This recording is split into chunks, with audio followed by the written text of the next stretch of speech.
The other customers nodded in agreement too. Now, nobody had to worry that others were going to come and line up early. Mag had come up with a good idea. The regulars knew Mag's temperament. He wouldn't provide them with breakfast before the designated time. Furthermore, the pot of congee was only meant for the cleaners, and there was no extra for them. Hence, they didn't insist on having their meal in advance. These fellows. I will watch how many days you eat it. These rich people are all not good. They just want to do good suddenly, and they would regret it in no time. Elton was biting into a cold biscuit a distance away as he shivered. He looked at Mamie Restaurant grudgingly before taking a hard bite of the big biscuit in his hand. Mia brought the pot, which was about 1/3 full, back into the restaurant after the cleaners had their fill.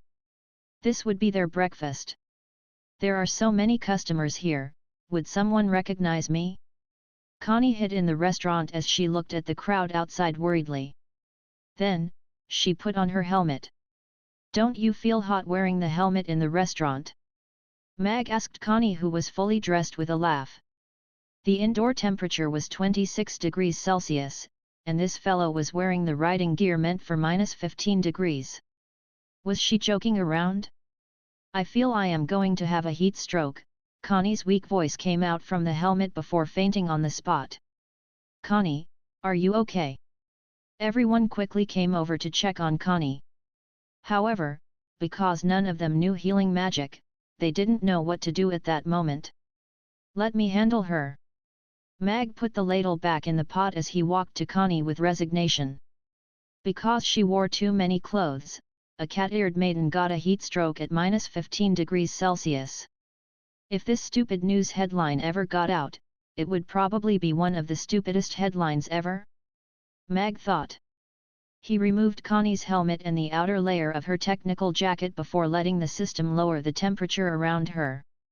Then, he took a bottle of Huaxiang Genqi Shui from the medical kit, and fed the whole bottle to Her1. Amy, who was coming down as she yawned, saw this scene. Her eyes glowered as she said, Father lowered big sister Connie, who was sweating profusely, onto the floor, pulled open her clothes, and poured an unknown liquid into her mouth roughly. What is he doing? Cough, cough, Connie coughed as she started to regain consciousness. She could taste an unusual taste in her mouth. With teary eyes, she said to Mag, what have you done to me? She resembled a maiden who was waking up after she was drugged, and looking at the person who drugged her innocently after the worst had happened. Whatever needs to be done was done. Mag got up calmly and walked to the table at the side. Why you? Connie had a piteous expression. Boss saved you, Connie. Drink some water before we eat. Yabimiya brought a glass of warm water over as she helped Connie up with a smile. Oh, I see. Connie looked around her. There were so many people around, so boss couldn't have done anything weird to her. She rinsed her mouth with that glass of water. That weird taste was so strong that it woke the drowsy her up instantly. Don't ever wear the helmet and jacket in the restaurant again, or you will continue to faint, Mag said to Connie, who was about to pull up the zipper. Okay. Connie nodded as she put the helmet aside and removed the jacket. It's indeed much cooler, Connie mumbled. Because she was out in the cold for the past few days, she couldn't bear to remove the warmer clothing now. Mag sent Amy to school after breakfast. He hung another signboard on the door. Mamie Restaurant's takeaway delivery service trial. The restaurant will be having a trial for delivery service today. People who are allowed to use this service, the customers who cannot come to the restaurant personally, but need to eat the restaurant's food. Dishonest customers will be blacklisted. Today's trial will be limited to one order, a customer read out loud. Takeaway? What is that? Delivery service? Does that mean we can eat Mamie Restaurant's food at home too? This limitation is very restrictive. As long as your legs are fine, you would most likely be restricted. Shouldn't the crux be that it is only limited to one order, meaning there would only be one order per day? The customers displayed a huge interest in the content of the signboard, but they didn't feel it was practical. They were already at the restaurant, so there was no point for them to order another set of takeaway to eat at home. Wasn't it more enjoyable to eat the scrumptious foods as soon as they were cooked? Cough, cough, what should I have for breakfast today? The young Joe fried rice or soybean milk and yushao. A young lady in the line was covering her mouth as she coughed. There was a hint of ponderment on her face before her eyes suddenly lit up. Oh yes! Why don't I try the congee with pork and century egg that the cleaners were having? They seemed to have enjoyed it. Bonnie was the store manager of a rather big jewelry store. Her strong capability was obvious as she was promoted to this position at the age of 26. However, it was not easy being a store manager. She was the best salesperson for 3 years running. She had to receive dozens of customers every day, and talked constantly all day. Even though she did her best to protect her throat, it was still damaged. Although she didn't have to receive a lot of customers these days, she still had to entertain many of the regular customers personally. Her throat was always dry and itchy, especially when she just woke up. No amount of warm water was helpful, and she didn't feel like eating anything. She heard a customer talk about Mamie restaurant occasionally, so she came to try it out. She didn't expect to discover a culinary treasure, and now her daily breakfast was settled. Although her throat was still dry and itchy, her tummy issue was settled. It was important to maintain her image and decorum being in the business of jewelry, and coughing in front of a customer was very rude. Although she tried her best to control it, she would still let out a cough or two occasionally. Many capable ladies were looking to take over her position, and the boss had deliberately talked to her 2 days ago. Even though he said he was concerned for her, she knew she was going to lose her job if her throat's condition remained the same or worsened. She had tried many drugs during this time, but their effects were negligible. She was prepared to go and look for a magical pharmacist after she got off work today. The restaurant started its operations, and the customers in the front took their seats. Connie flipped open the menu to have a look. She closed the menu gently when Mia came over to take her order, and smilingly said, "I would like to have a helping of congee with pork and century egg and 1 sweet tofu pudding." "Thank you." However, Madame Mafia had a very serious misophobia. Her requests were so stringent that they were almost perverted. After handling her for years, Bonnie was already very familiar with all types of situations, but the biggest problem today was not someone else, but her throat's condition. Cough, cough. Bonnie used her silk handkerchief to cover her mouth as she nodded to an elf sitting across from her apologetically. If she coughed in front of Madame Mafia, she would never come to this jewelry store again. Her already precarious job position was going to get worse. I should have gone to look for that magical pharmacist yesterday. I should have also prepared a portion of cough syrup for emergencies like this. She sighed in her heart. She could only drink more water when she got to the store, and hope it would stop her coughing. "Your congee with pork and century egg and sweet tofu pudding." Yabimiya came over with a tray, and put down the congee and sweet tofu pudding. The aroma of meat and a unique aroma greeted her nose. "Smells so good." Bonnie's eyes lit up, and her gaze was attracted by that bowl of congee with pork and century egg in front of her. Semi-transparent century egg and minced meat were mixed among the thick white porridge, and chopped green onions were scattered on top with an aroma. She came early to line up, and her stomach was already growling. She was already drooling when she watched the cleaners eat it, so she ordered one for herself. Bonnie wasn't sure if it was her misconception, but she felt the aroma of the bowl of congee with pork and century egg in front of her seemed to be even thicker than the ones that the cleaners had earlier. Century egg? Boss Mag is always giving his food items interesting names. Bonnie laughed slightly as she used the wooden spoon to scoop the congee up, and there was a piece of semi-transparent brown century egg in it. She suddenly had an idea, and she raised the wooden spoon against the window to have a look. The shiny and transparent century egg had a glow that resembled gemstones. There was even a beautiful pattern of pine twig on the surface. Wow! Bonnie opened her mouth in disbelief. She had worked in the jewelry store for years, and this could rival many gemstones for their clarity, color, and beautiful and soft luster. It was hard to imagine that it was just an egg. This should be called a gem egg. Boss Mag is indeed a master artist. Bonnie marveled. She was curious how a complete century egg looked like. It had to be beautiful. Although she couldn't bear it, the aroma that greeted her in her rumbling stomach made Bonnie eat that spoon of congee with pork and century egg. The white porridge melted almost instantly in the mouth with a hint of meat aroma and the unique egg aroma. Then, it was the absolute main in this congee century egg. The mushy and tasty porridge didn't soften the century egg. It wasn't hard, nor was it soft. There was a special bounciness against the tongue. Bonnie let the century egg roll about at the tip of her tongue. After she was sure that it didn't dissolve, she used her tongue to split it apart. It had a soft and bouncy texture. After biting it apart, a faint aroma spread out from the tongue, and it was the source of the congee with pork and century egg's unique aroma. It became nicer as one continued to chew. Like a kid who discovered something fun, Bonnie chewed on that bouncy century egg happily. Her gloomy feelings seemed to get much better too. She swallowed the chewed century egg, and it became a refreshing coolness that glided down her throat into her stomach, as if she had swallowed a sweet and refreshing cough syrup. Bonnie felt the symptoms of her scratchy throat were alleviated instantly. Even her breathing felt much smoother. This is. Bonnie touched her throat in disbelief. The coolness faded away slowly, but the dry and itchy feeling didn't return immediately. It was as if a pail of cold water was splashed on it, and made it go away. Could this congee with pork and century egg have the effect of soothing an itchy throat? Bonnie was surprised, and she quickly ate another spoonful of congee with pork and century egg.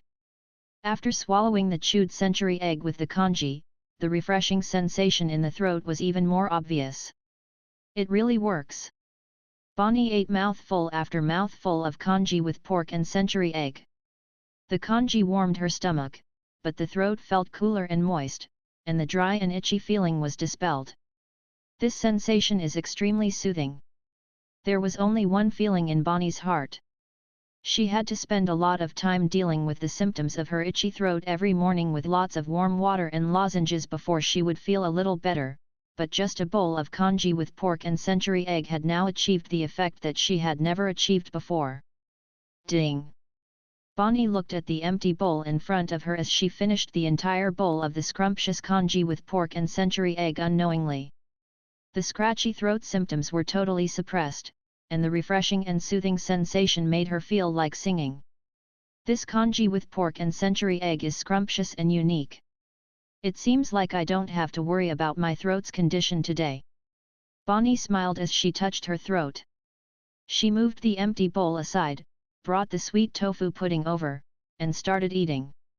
Eating a bowl of tofu pudding for breakfast every day made her skin smoother and smoother. The whitening effect was also much better than the pearl powders. This had become Bonnie's biggest motivation to come and line up 30 minutes earlier every day. She would miss it if she was late. Bonnie gestured for Yabimiya to come over after she finished the tofu pudding. Excuse me. Is the congee with pork and century egg available for takeaway? I would like to take away a small helping of it. The congee with pork and century egg is available for takeaway. One small helping, please wait at the counter for collection. Mia nodded, and then told Anna, who came over to settle the bill with Bonnie. Thank you. Bonnie quickly received the wrapped-up congee with pork and century egg, and left Mamie restaurant with it. Although her throat felt soothed now, and the urge to cough was gone, she never liked to take risks. Hence, she took away a helping of congee with pork and century egg to eat before the appointment to be 100% sure. Shia Jewelry was one of the top 3 jewelry boutiques in Chaos City. It was located at the busiest location in Aden Square among dozens of jewelry shops. But without a doubt, Shia Jewelry was the shiniest among them. Bonnie was the first to arrive at the store. She put the congee with pork and century egg in her store manager's office before assigning the jobs for employees who came gradually. I heard Madame Mafia is coming to the store today, but the manager's throat seems to have worsened. Would there be any problems? A young store assistant said softly with a hint of worry. Madame Mafia has mysophobia. She is definitely not going to come to Shia Jewelry again if the manager coughs in front of her, and we will lose a big spender. I wonder, will boss feel a heartache? A slightly older store assistant said with a smile. There was a hint of schadenfreude in her eyes. In this business, the sales results and the number of customers were what mattered the most. Seniority wasn't the most important barometer. Even though she looked convinced on the surface, Callie had been bad-mouthing her behind her back. She even gave up hiding it after she saw Bonnie's throat's condition worsen. Bonnie was aware of all this, she simply couldn't bother with her. Her crushing sales performance was enough for the boss to ignore any rumors and bad-mouthing. If she left Shia Jewelry now, the sales volume would most probably decrease by half. All the other jewelry stores were willing to hire her, including the other top 2 shops. Of course, this was only if Bonnie's throat and health remained as it was. A store manager and sales personnel who coughed throughout the day were obviously not up to standard. And that was the source of her anxiety during this time. However, her mood and throat both felt extra refreshing today, and she hadn't felt so comfortable and refreshed for a long time. Her throat felt years younger.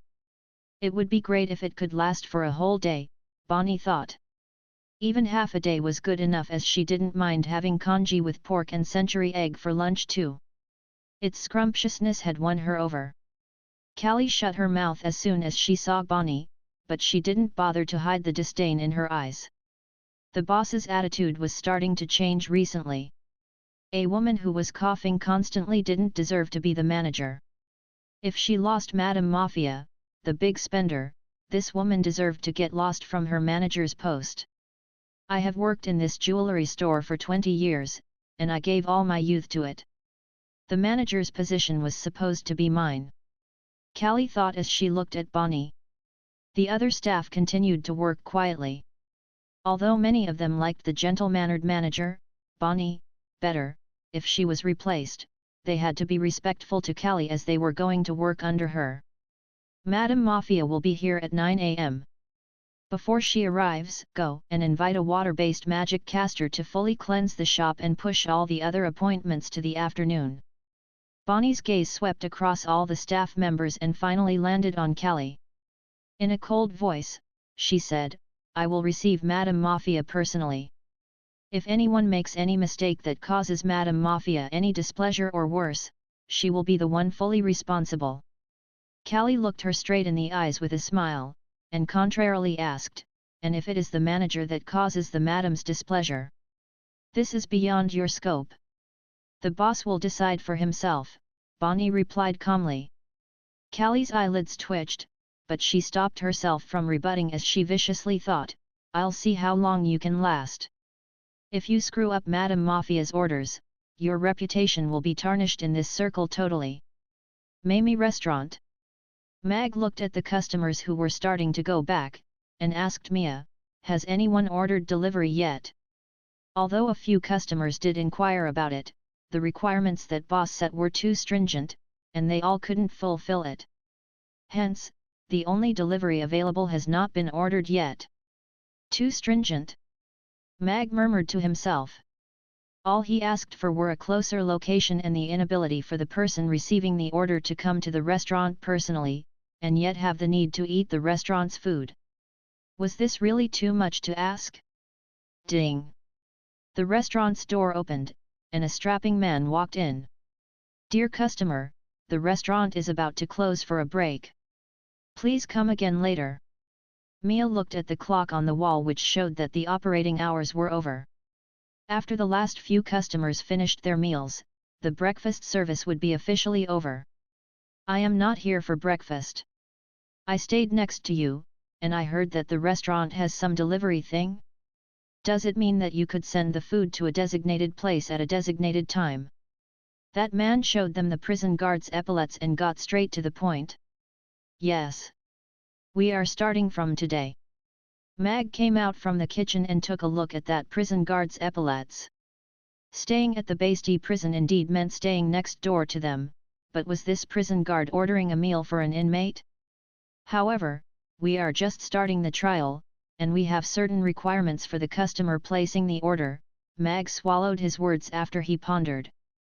He directly asked, "May I ask, whom are you placing the order for? What's the order? Where is the location?" Mag suddenly straightened out his thoughts. His objective today wasn't to set the rules for delivery, but to fulfill the first order mission that the system set and get the reward. He might even stop this form of business tomorrow if he was in a bad mood, so there was no need to be so particular. "I would like to order a helping of Buddha jumps over the wall for our deputy warden, and delivery is to Basti prison next door to you." "I heard you only supply the Buddha jumps over the wall in the evening, so you may deliver it tonight," that prison guard replied. Mag hesitantly asked, "Is your deputy warden, the one who jumped over from next door a while ago?" Mag had a lasting impression of the hairless monk, Rex, who was the one that jumped over the wall from next door on the day that Buddha jumps over the wall was released. He attracted the attention of both the city lord and lord of the Grey Temple at the same time. Moreover, he had seen him around for the past few days. He ordered a helping of Buddha jumps over the wall every day faithfully. That shiny bald head already had short and thick black hair growing out of it.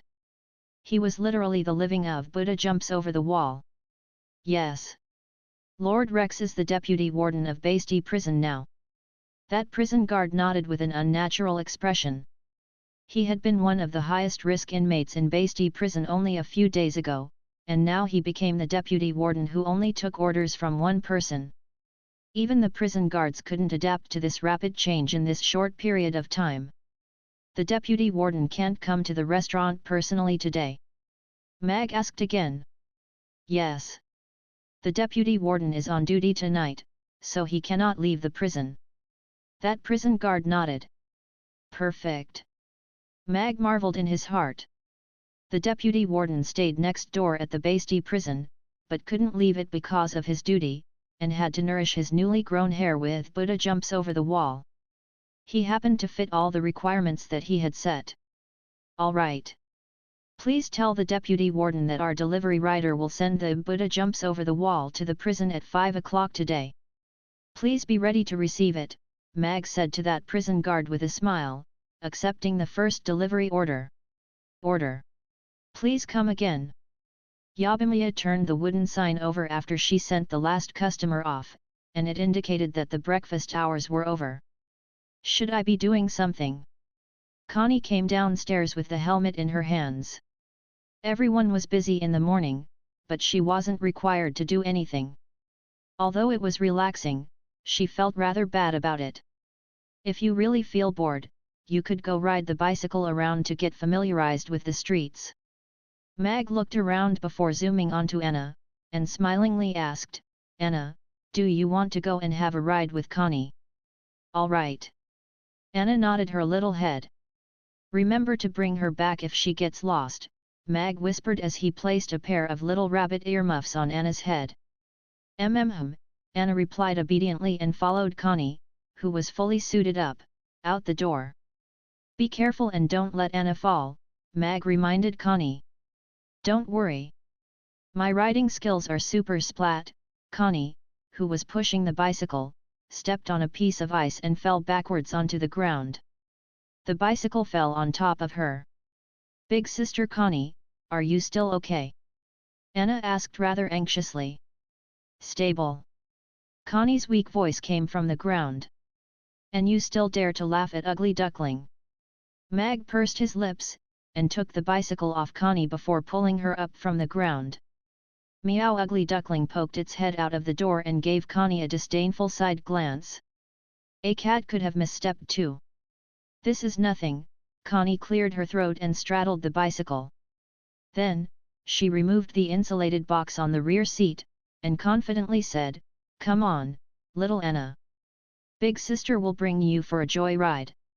"I think I had better stay in the restaurant to practice cooking," Anna said worriedly. "Don't worry. There is really no problem, Connie promised, patting her big bosom. Her gaze moved to the side and landed on Ugly Duckling. Her eyes brightening, she said, should we bring this stupid cat along too? Meow! Ugly Duckling's fur bristled instantly, and it disappeared from the doorway in a flash. Don't you trust me at all? Connie said disappointedly. Anna finally got on Connie's bicycle after she couldn't turn down her invitation. A black figure suddenly appeared when Mag was about to go back in, and whispered, "Mr. Mag, I came under the orders of the Lord of the Grey Temple. Come on in." Mag opened the door to let the man in black into the restaurant first. He had long noticed this black figure, that was why he let Anna go out to play with Connie. "The Lord wants me to pass this to you." The man in black passed a black 50 cm square box to Mag. "Thank you very much." Mag took the box. The box wasn't heavy, and was most likely holding documents, but it felt like there should be many documents in the box. "Goodbye." The man in black didn't say much. A black smoke rose up, and he disappeared immediately. Mag quickly went to the study upstairs with the box. This should be the latest information on the various species that Michael and Roland had promised to share with him. Mag already knew the history of Norland continent and the history of the feuds between the different species by heart after reading the books for the past few months. However, the real core information that was really close to the various species ruling classes and the current situation wasn't going to be easily obtained by those roadside stalls that sell information. This information was what Mag needed the most, and was one of the most important bargaining chips to him in this trade. After closing the study room's door, Mag placed the box on the desk. Once his hand touched the lock, a dark grey glow flashed across the surface of the box, and the light golden glow surrounding the box disappeared. The box's lock opened with a tap. After opening the box, Mag found stacks of documents neatly bundled together with hemp strings according to different categories such as Roth Empire and Wind Forest. Including Chaos City, there were a total of 9 sets of documents, and no one was left out. "I wonder how sincere the City Lord and the Lord of the Grey Temple are," Mag murmured to himself as he picked up the set of documents belonging to the Wind Forest. After untying the hemp strings and removing the oiled paper, the very first report on top with the red word urgent attracted Mag's gaze instantly. The Night Elves had obtained food rations from an unknown source, and were using the quality of their food to shake the morale of the guards. A patrol team of 30 people had defected and joined the Night Elves willingly the night before the last. Borg had ordered the patrols to increase the numbers of their trips, and began to gather his troops and lay siege to the Night Elves again. And on the side of Wind Forest, because of the ineffective siege, High Priestess Helena had gathered 5,000 elves, and they will depart for the underground cavern tomorrow.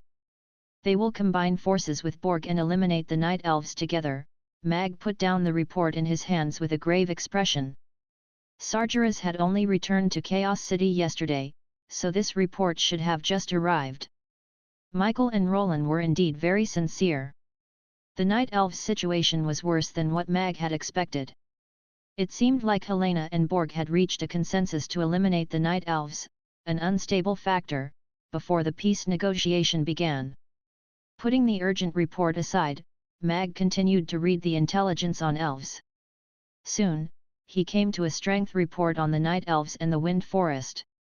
Even though the Night Elves had been expanding rapidly for the past 1 month, there were only about 1,000 of them, and most of them were slaves with low combat power. Most of the elves who were rushing to the underground cavern from all parts of Norland continent were stopped in the midst of their journey by the Wind Forest's elves. Those who managed to reach the vicinity of the underground cavern didn't have the power to breach the lockdown to meet up with the Night Elves. On the other hand, the Wind Forest had already sent out 10,000 elite troops to surround the underground cavern. Although they didn't have an advantage of the terrain, they beat the Night Elves hands down when it came to the high-level combat power and the core force. If they decided to invade the underground cavern at all costs, the Night Elves would most likely be eliminated. Mag pondered for a moment before he continued to read about the elves. This set of information was very detailed and timely. The most recent intelligence was sent back last night. It told a very clear story of the current situation of the Wind Forest and the various feuds between the important people. Helena, this old hag, truly deserves to die, Mag mumbled to himself after he put down the last piece of paper. Chapter 1205 Feeling disappointed. The Elven Queen sent out 13 Queen's orders using relapses of her old injuries as an excuse to get Irina back to the Wind Forest, and placed her under house arrest. Although the outside world didn't know that Irina was already pregnant then, Mag could easily deduce that she was pregnant with Amy during that time. A few months later, a rather big fight broke out at the Tree of Life suddenly, but nobody made any response regarding it. Not long after that, news of Irina going into a seclusion came out, and that was the last time that anyone had news of her until 3 years later. According to Chaos City's scouts, someone saw Helena appear near the Tree of Life that day. There was a possibility that they had fought as Helena went into seclusion for a few months after that. According to estimation, it was about the time that Irina was giving birth to Amy. Helena, this B***TCH, must have snatched Amy when Irina was weak and injured her seriously. Then, it was the ambush against Alex on that stormy night. Little Amy became those people's weapon. Helena was obviously the mastermind behind them.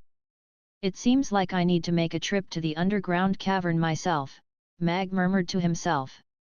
If Helena decided to lead the troops to the underground cavern, the Night Elves wouldn't be her match. He had to go there to do something. After closing the box and putting it into the secret compartment behind the study desk, Mag collected himself and went downstairs to prepare for the lunch service. Camilla came not long after Mag went downstairs. Camilla looked around to make sure that only Mag and Ugly Duckling were around before going into the kitchen. She asked Mag, "How long do you intend to make me work here for you?" "My current plan is 1 year." Mag turned around with a smile, and said, "Of course, if you are willing, you can work for a few more years. I am very satisfied with your work performance. Do you know what would happen if you made Countess Bartoli work for you for a year?" Camilla said with a chilling voice, and the temperature seemed to have dropped together with her voice. "I only know that if you don't complete working for a year for me, many men's entertainment at midnight will be watching Photostone," Mag said smilingly. "You?" Camilla blushed. This fellow actually dared to say such shameless words.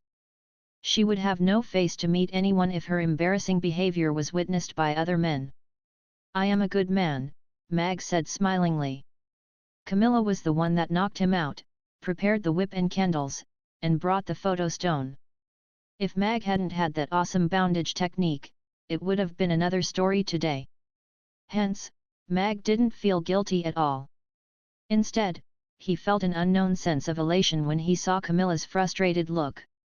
"All right, but you have to write a letter of guarantee. If you don't return the Photostone back to me after a year, I will kill you at all costs." Camilla took out a piece of parchment and a red pen from her bosom, and slammed them down in front of Mag. Mag took the pen and wrote a letter of guarantee on the parchment straight away. He would have been promoted to 9th tier 1 year later. If they were equal in strength, Mag was confident that he could mess with Camilla easily. The parchment had a red glow after they signed. It split into 2 and merged into the bodies of Mag and Camilla. "This is a magical contract. You would be cursed for eternity if you breached the contract." Camilla kept the parchment with a smug smile. She had at least the most basic form of security. "As long as you do a good job, I will keep my promise." Mag nodded. He didn't care about this contract. He continued, "Look at this marinated red chili. It should be cut like this. Madam doesn't need you to teach her how to cut the vegetables." Camilla waved her hands, and all the red chow-tien peppers in the basin flew up into the air. Camilla slashed across the air with the 10 knives strapped to her fingers, and all the red peppers were chopped up and dropped back into the basin. "She's too fierce, she's too fierce." Mag kept his cleaver silently and started to do some food preparation. It didn't look like he would be the one winning. These people were simply too formidable. Although cutting vegetables is not difficult, it's simply too aggrieving to work under this fellow. I have to find a way to make him give me the photo stone. Camilla pondered as she stared at Mag's back. Suddenly, her eyes lit up. Yes. If I also have a photo stone of him, I can do an exchange of equal value with him. Ah! I will see how proud you could get. I am going to let you have a taste of the whip and candles. I won't give you the chance to struggle this time. Camilla smirked as she stared at Mag's back as if she already saw the pathetic way that he struggled underneath her. Just the thoughts alone interested her. See you, Madame Mafia. Please come again when you are free. Bonnie sent a wealthy lady up a luxurious horse-drawn carriage, full of smiles. She watched the carriage go away before heaving a sigh of relief and smiled brightly. It was a very successful reception.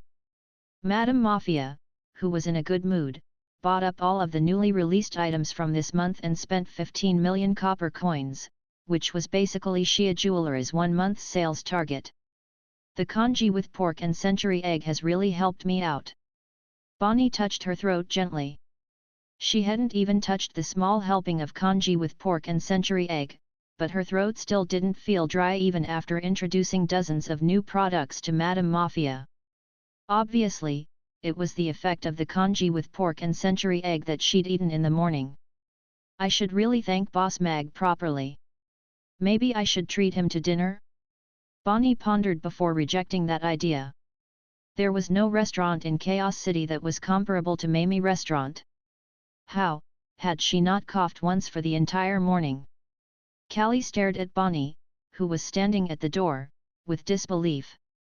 Furthermore, Bonnie managed to sign a big 15 million order, and proved her strong capability once again. She would get over 1 million copper coins as her commission just for this order alone. Envy, jealousy, fear, grudge. All kinds of emotions flooded Callie's heart. She thought Bonnie's throat would make her lose Madame Mafia, the biggest spender, and then she'd be fired by the boss. She would also be an outcast in the jewelry world.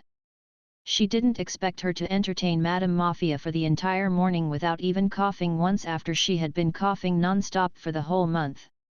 Feeling very disappointed, Bonnie entered the store and stopped next to Callie. She looked at her forced smile, and sarcastically said, "It's all right. There will be plenty of chances like this in the future." He refused to come. The king had a knowing smile on his face. Waving his hands, he said, "This is not your fault. He even dared to refuse my invitation in the Great Hall back then, so it isn't a surprise that he would reject your invitation. However, I didn't roll in to act personally on behalf of a chef." "Should I investigate that chef?" that knight asked. "There's no need to. I have a more important task for you to do." Andrei shook his head, and whispered something to that knight. Then, the knight left after acknowledging the task. "I will have a hard time telling Vanessa that he refused to come." Andrei sighed with a rare resigned expression. He paced around in the hall twice before he walked out. "Your Highness, His Majesty is here," Lola said to Princess Vanessa, who was reading a book and lying on her stomach, as she hurried into the room. "Really? Did Father get Chef Mag here?" Vanessa crawled out of her bed at once and let Lola arrange her clothes. Lola shook her head, but said with conviction, "His Majesty never said that to me, but since His Majesty had sent a decree to him, that chef would certainly have to come. This is true. Father is the most formidable monarch in this world." Vanessa smiled. She rearranged her hair and hurried out of her room. "Father, is Chef Mag here already?" Vanessa asked with anticipation. She approached the king, who was standing at the window, as soon as she entered the hall. "The first thing you ask about is Chef Mag. You totally forgot about your father, the monarch. Am I, king of the Roth Empire I, not even comparable to a chef from Chaos City?" Andrei asked with a stern face, but he looked at Vanessa with smiling eyes. "Who would say that? No one is comparable to Father in this world." Vanessa shook her head, but she quickly continued, "Has he arrived in Rodu? Has he reached the palace? Could we eat the dinner cooked by him tonight?" Lola was standing outside of the door as she listened to the king and Princess Vanessa's conversation with a smile. The monarch doted on the princess the most. She had never seen the king angry with the princess, and he always gave in to her. "He rejected my invitation." Andrei shook his head. "He rejected me." Vanessa was stunned, and she asked, "Is he not willing to come and cook dinner for us?" "He actually rejected His Majesty." Lola covered her mouth with shock in her eyes. There was actually someone who would reject the king's invitation, and that person was only a chef. Even though she knew from the princess that he was a very formidable chef who made marvelous food, he was still just a lowly chef, and it would be his honor to cook for the nobility. It was the highest form of glory to be invited by the king to come to the palace to cook for the monarch and the princess. How could he have rejected it? "Yes. He is a very interesting chef. I have tried to invite him to stay in the royal kitchen during the court banquet, and he rejected me. He said he wanted to go back to cook for his customers." Andrei nodded. Not many people dared to reject him, and Mag had done it twice. Even though he was just a lowly chef, he remembered him. However, maybe it was because the spicy grilled fish Mag made was too unforgettable, and he always thought about it during his meals, but he began to find the food that the royal kitchen made bland. Really? Rejecting the king's invitation, but insisting on cooking for his normal customers. He was indeed an interesting chef. Vanessa, who was a little disappointed, began to widen her eyes. A chef who dared to reject the monarch had to be extremely brave, and he wanted to bring delicious foods to more people, and not restrict them to the opulent palace. This chef was a rather great man. "Don't be sad, Vanessa. Soon, no matter which part of the continent he is at, he will have to come and cook for you when you ask," Andrei consoled. Vanessa nodded, and then asked Andrei, "I heard that Uncle Abraham is in Chaos City, and he goes to that Mamie restaurant for his meals every day." "Yes. He is a glutton. After he followed Mag to Chaos City, he hasn't come back for months. Seems like he has forgotten that he is a Duke of the Roth Empire," Andrei said with a hint of resignation in his voice. If someone asked him which one of his brothers he had the least control over, it would have to be Abraham. Abraham had been his staunchest supporter when he had been fighting for the throne. He had even been seriously injured when he'd taken an arrow for him during the battle for the throne. After his ascension, he wanted to give Abraham some serious responsibilities, but after he recovered from his injuries, he resigned from all of his posts, and only kept his title. He didn't want the ducal lands, and all he did every day was eat and play. He was the top idler in the Roth Empire. "All right, I will wait for the day when Chef Mag comes to Rodu and cooks delicious food for me," Vanessa said obediently, but there was a crafty look in her eyes. Delicious food that made Uncle Abraham forget to come home had to be the best in the world. She had to go and try it for herself. "All right. I will let the royal kitchen prepare your favorite snow pear porridge. Father needs to go and settle the political affairs now," Andrei said to Vanessa indulgently. "Yes, Father. I won't hold you up any longer." Vanessa nodded as she sent Andrei out. After watching Andrei go away, she quickly waved to Lola. "Princess." Lola came forward. "Lola, go and pack up. We are going to leave soon," Vanessa said quietly. "Does Princess want to go to the manor for a vacation again?" Lola asked perplexedly. They had just returned to the palace a few days ago. Vanessa smiled cunningly. "We will tell that to Father, but we are actually going to Chaos City. I am going to look for Uncle Abraham." "Chaos City?" Lola raised her voice. "Shhh, someone would hear it." Vanessa covered Lola's mouth. "But... Your Highness, the King and Queen are going to be very anxious if they find you missing," Lola said anxiously in a low voice. Vanessa smilingly said, "It's okay. I will ask Uncle Abraham to write a letter to Father when we reach Chaos City. 1. Yes, we just realized. The author used some confusing terms for king in the past, hence king and not emperor. We'll stick to the king for consistency's sake. Then again, the author is using the word queen and not empress, and since there could be kingdoms whose monarchs sometimes weren't crowned kings, maybe there could be an empire with a king. King. Chapter 1207. This fish head smells so good. Mister, everyone is thinking about Boss Mag's new dish, no one would be thinking about you. Randy, who was lining up next to him, gazed at the announcement signboard on the board with a melancholic look. Hey, food critic, have you handed in this month's manuscript? Abraham asked Randy as he turned around with a smile. They had been sharing tables for this period of time, and they got familiar with each other. However, although Abraham knew Randy was the columnist for the Mediterranean, he didn't reveal his identity of a duke. He also knew Randy had to hand in a script for the magazine monthly. The crux was that he delayed again. Sigh. Everything was smooth sailing in my life, and I became the columnist for the Mediterranean at a young age. I didn't expect to encounter a setback at Mamie Restaurant. It's such a waste, such a waste. Randy sighed. Abraham rolled his eyes. Are you trying to push the blame on Boss Mag? He has created so many delicacies, and any one of them could easily make you write an excellent essay on it. Where else can you find such a wonderful place? You can't even find such a place if you flip Rodo over, let alone in Chaos City. Randy wailed, but that's the problem.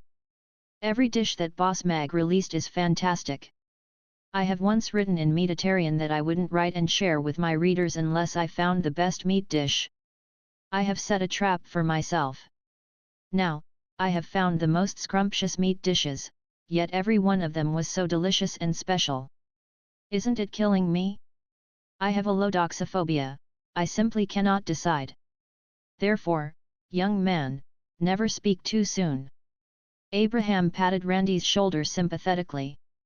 After pondering for a while, he said, however, why are you so fixated? All the meat dishes that Boss Mag made are unique. You can simply write about one of them at each time, and furthermore, they are all different. Given the speed that Boss Mag releases new items, you would never have to worry about content ever again. You just have to live near here for the rest of your life. Hey! Randy's eyes lit up as if he had just discovered the crux.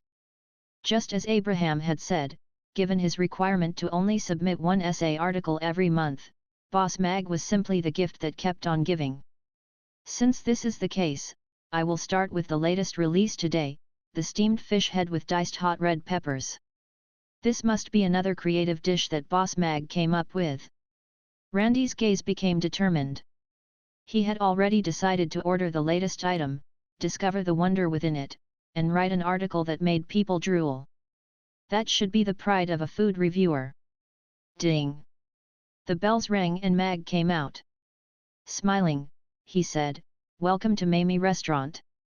The customers smiled and greeted Mag before strolling into the restaurant. The first thing they did when they sat down was to flip open the menu and search among the delicacies. They finally found the new item listed under the seafood steamed fish head with diced hot red peppers. Steamed fish head with diced hot red peppers, 1,000 copper coins per helping. 1 can add on noodles, 50 copper coins for 50 grams. Wow!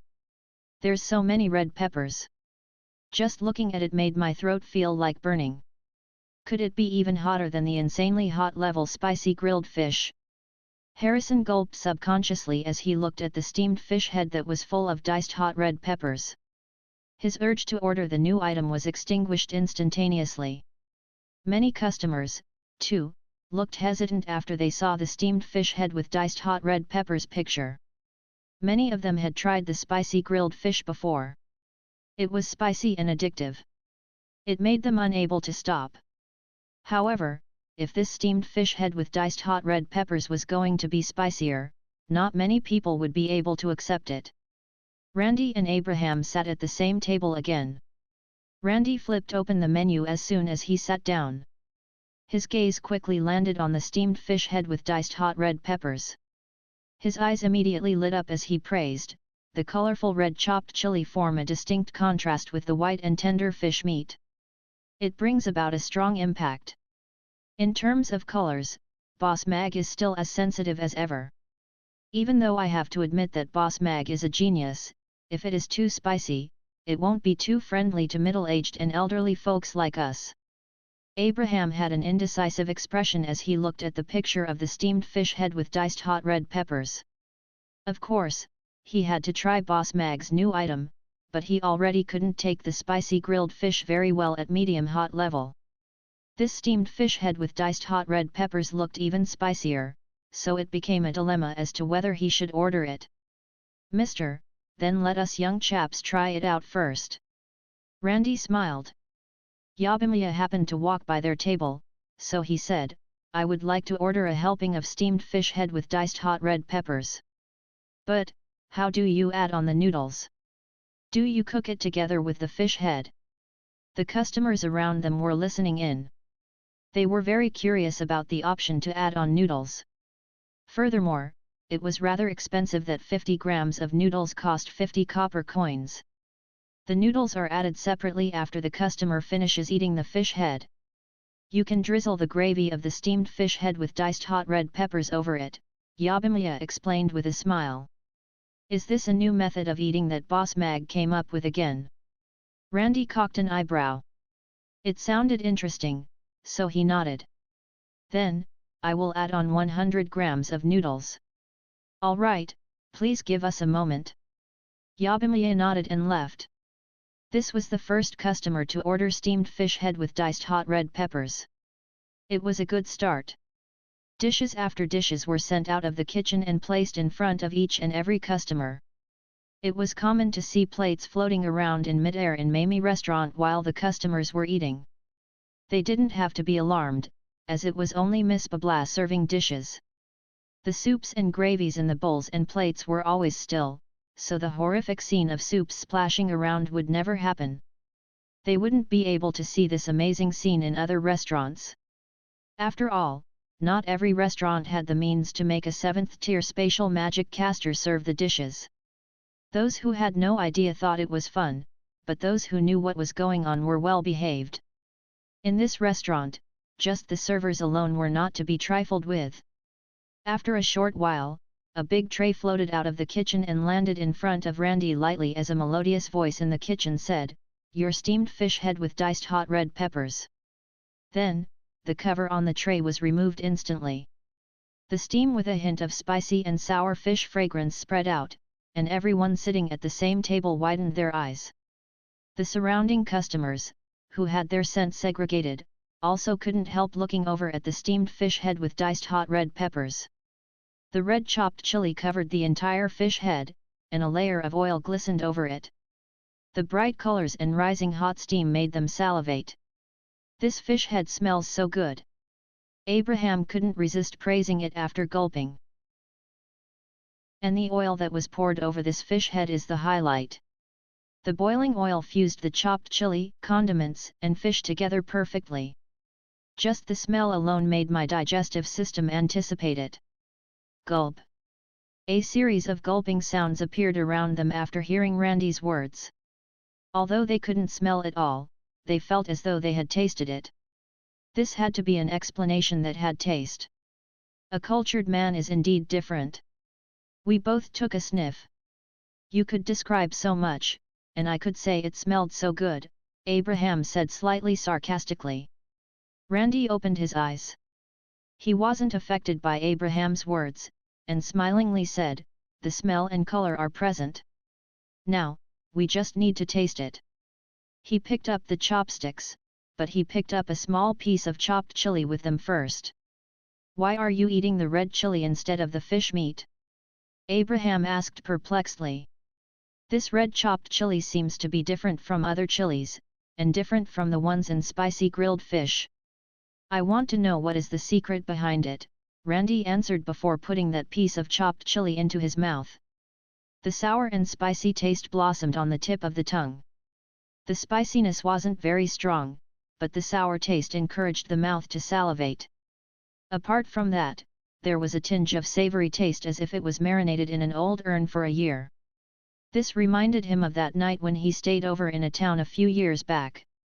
The noodles with preserved vegetables served by the lady boss were the best noodles he ever had. He still remembered that old brown urn in the corner in the kitchen now.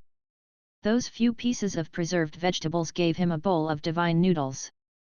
He had never tasted anything like that afterward, not even when he traveled to numerous places. That taste was just like that sensual middle-aged lady boss.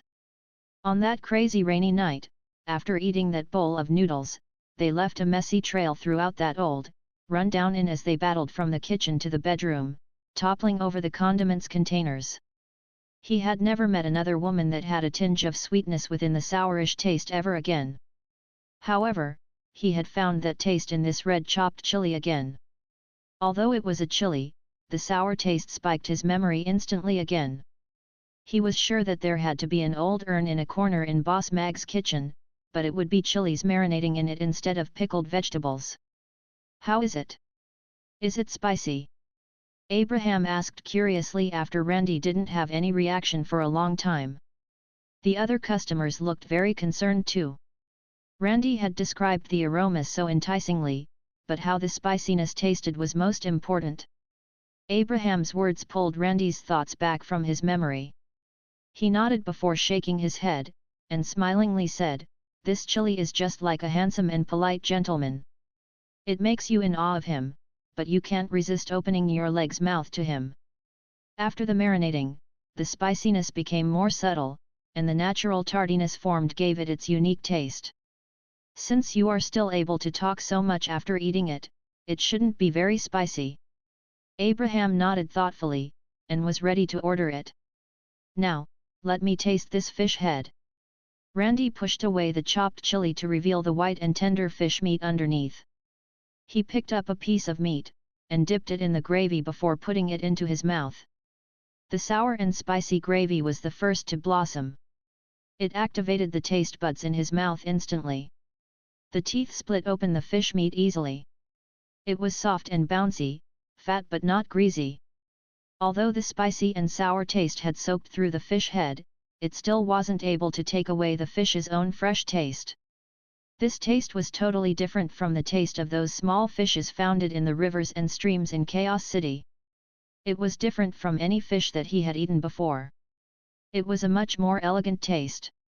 The wonderful texture and beautiful sour and spicy taste had exploded in his mind like an explosive fireball. It made his scalp tingle. Was this fish steamed? Randy stared at the fish in front of him in disbelief. He'd had steamed fish before. With an appropriate temperature, the fish meat would be really fresh and tender. However, the biggest problem with steamed fish was the fishy taste that was difficult to get rid of. Even the best chefs could only cover it up with some side dishes as it couldn't be eliminated totally. But this fish head was different. He didn't taste any fishy taste apart from the freshness of the fish meat. The chili that covered the entire fish head lent the hot and sour taste to it, but it didn't cover up the original taste of the fish. Maybe this fish that looked special didn't have a fishy taste at all, or Boss Mag had used a special technique to get rid of the fishy taste that only left the amazing taste behind. Randy swallowed the meat and felt the warm sensation that made his scalp tingle. Smiling, he said to those people watching him with anticipation, "I cannot find the words to describe this beautiful taste. I would have to go back and write it out slowly. If you want to know what it tastes like, please take note of the upcoming issue of Meatitarian." "Che," everyone said it at the same time, and then began to raise their hands to place orders. "Miss Mia, please give me a helping of steamed fish head with diced hot red peppers, with 100 grams of noodles too." Abraham was the first to order. He was already sure that this was a dish he couldn't miss out. "I want a helping too." The customers started to place their orders. As long as it wasn't spicier than the spicy grilled fish, it would be fine.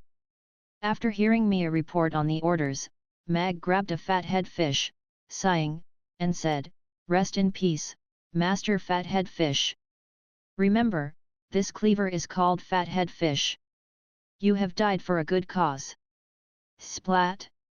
With a swing of the arm, the fathead fish with widened eyes was cut into perfect halves.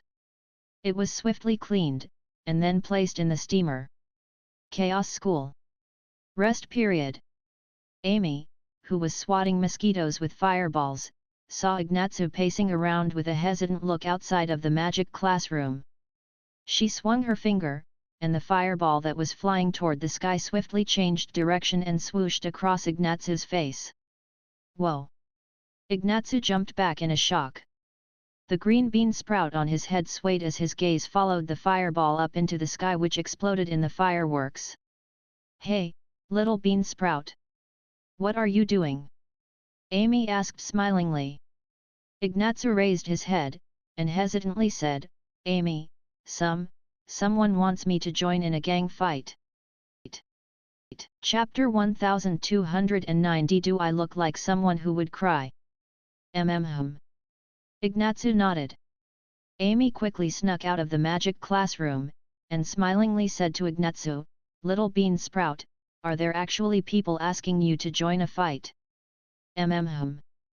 Moreover, it's a gang fight, which means many people fighting at the same time. Ignatzu nodded. Why are they asking you to join in a gang fight? Why don't they just beat you up? You don't look like you will be able to defeat anyone in a fight, Amy asked continuously with a doubtful look. Am I really that weak? Ignatzu felt attacked. However, he soon shrugged and had a resigned smile on his face.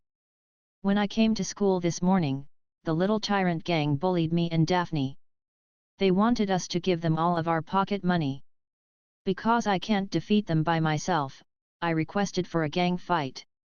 Amy's expression became stern as she angrily said, Someone actually dared to bully Daphne. Let's go. Bring me there to kick their asterisks. No, no. Not now. We already agreed to settle this in the alley outside of the school after the classes are over. It's against the rules to go now. Ignatzu quickly stopped Amy and shook his head urgently. The little bean sprout on his head began to shake too. All right. Then, you go and tell them, don't go after school. Amy nodded. They told me that earlier, Ignatzu said weakly. Ding, the bells for class rang. I have to go for class now.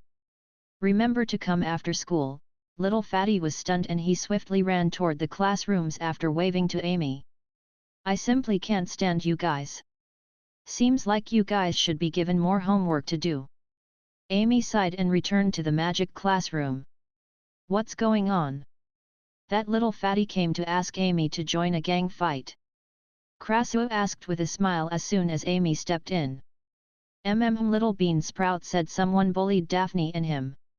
They even want to beat them up. Shouldn't I help them, master? Amy nodded honestly.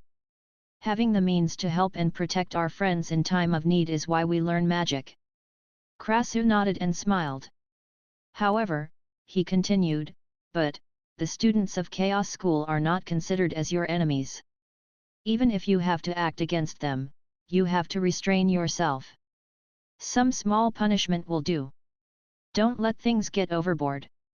Small punishment? That means I cannot kill them. Amy was perplexed. Yes. We should only use the most powerful methods to kill those enemies that threaten your and your friends' lives. As for what level of strength and what type of magic to use in normal times, Amy, you will need to learn how to observe and analyze the situation that you are in, how to protect the people you want to protect, and at the same time not cause others trouble, Krasuo explained smilingly.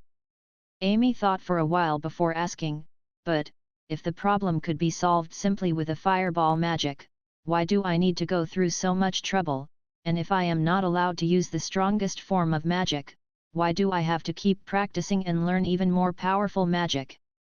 Learning even more powerful magic is to make sure that you will still be able to handle those stronger opponents when you encounter them. This is your upper limit. Krasuo smiled, shaking his head. Of course, whenever a problem can be solved with a fireball, it is no longer a problem. Then, what are those fellows who bullied Little Bean Sprout and Daphne? Weak but detestable opponents. No. They simply lack homework. I will go talk to Novan tonight, Crassus said seriously. Little Tyrant Gang, the top power in the Chaos School's primary section. It was a mysterious gang that was formed by the powerhouses from grade 1 to grade 6. They always appeared at the school's toilets and gates. They ruled their territories with an iron fist. After the bell rang to indicate classes were over, a group of 15 to 16 primary school kids carrying their school bags and revealing their left ankles began to gather in a corner of the field. A tall and thin primary school kid stood on a rock, and gravely addressed the crowd. Today is the 3rd anniversary of the day that the Little Tyrant Gang was formed. My brothers had gone through over 1,000 days with me, and together we formed this huge foundation and established our own territory in Chaos School. However, today before school began, a little fatty with a bean sprout on his head actually challenged our left emissary, Lancome, to a gang fight. This was a public challenge to our Little Tyrant Gang. It is akin to despising me and you. What do you guys say we should do? Beat him up! Beat him up! Beat him up! All the primary school kids replied together, rather agitated. Very good. The little tyrant, Bolton, revealed a crafty smile. He took out a pink wand from his school wand and raised it above his head. A pink glow lit up on the magic wand, and landed on the primary school kids' bodies like pollen. All the primary school kids' eyes lit up as if they were given a booster. They puffed out their chests and marched toward the school gates, following behind Bolton. Let's tell the teachers about this, Ignatzu. I don't think we should have a gang fight, Daphne said to Ignatzu with hesitation.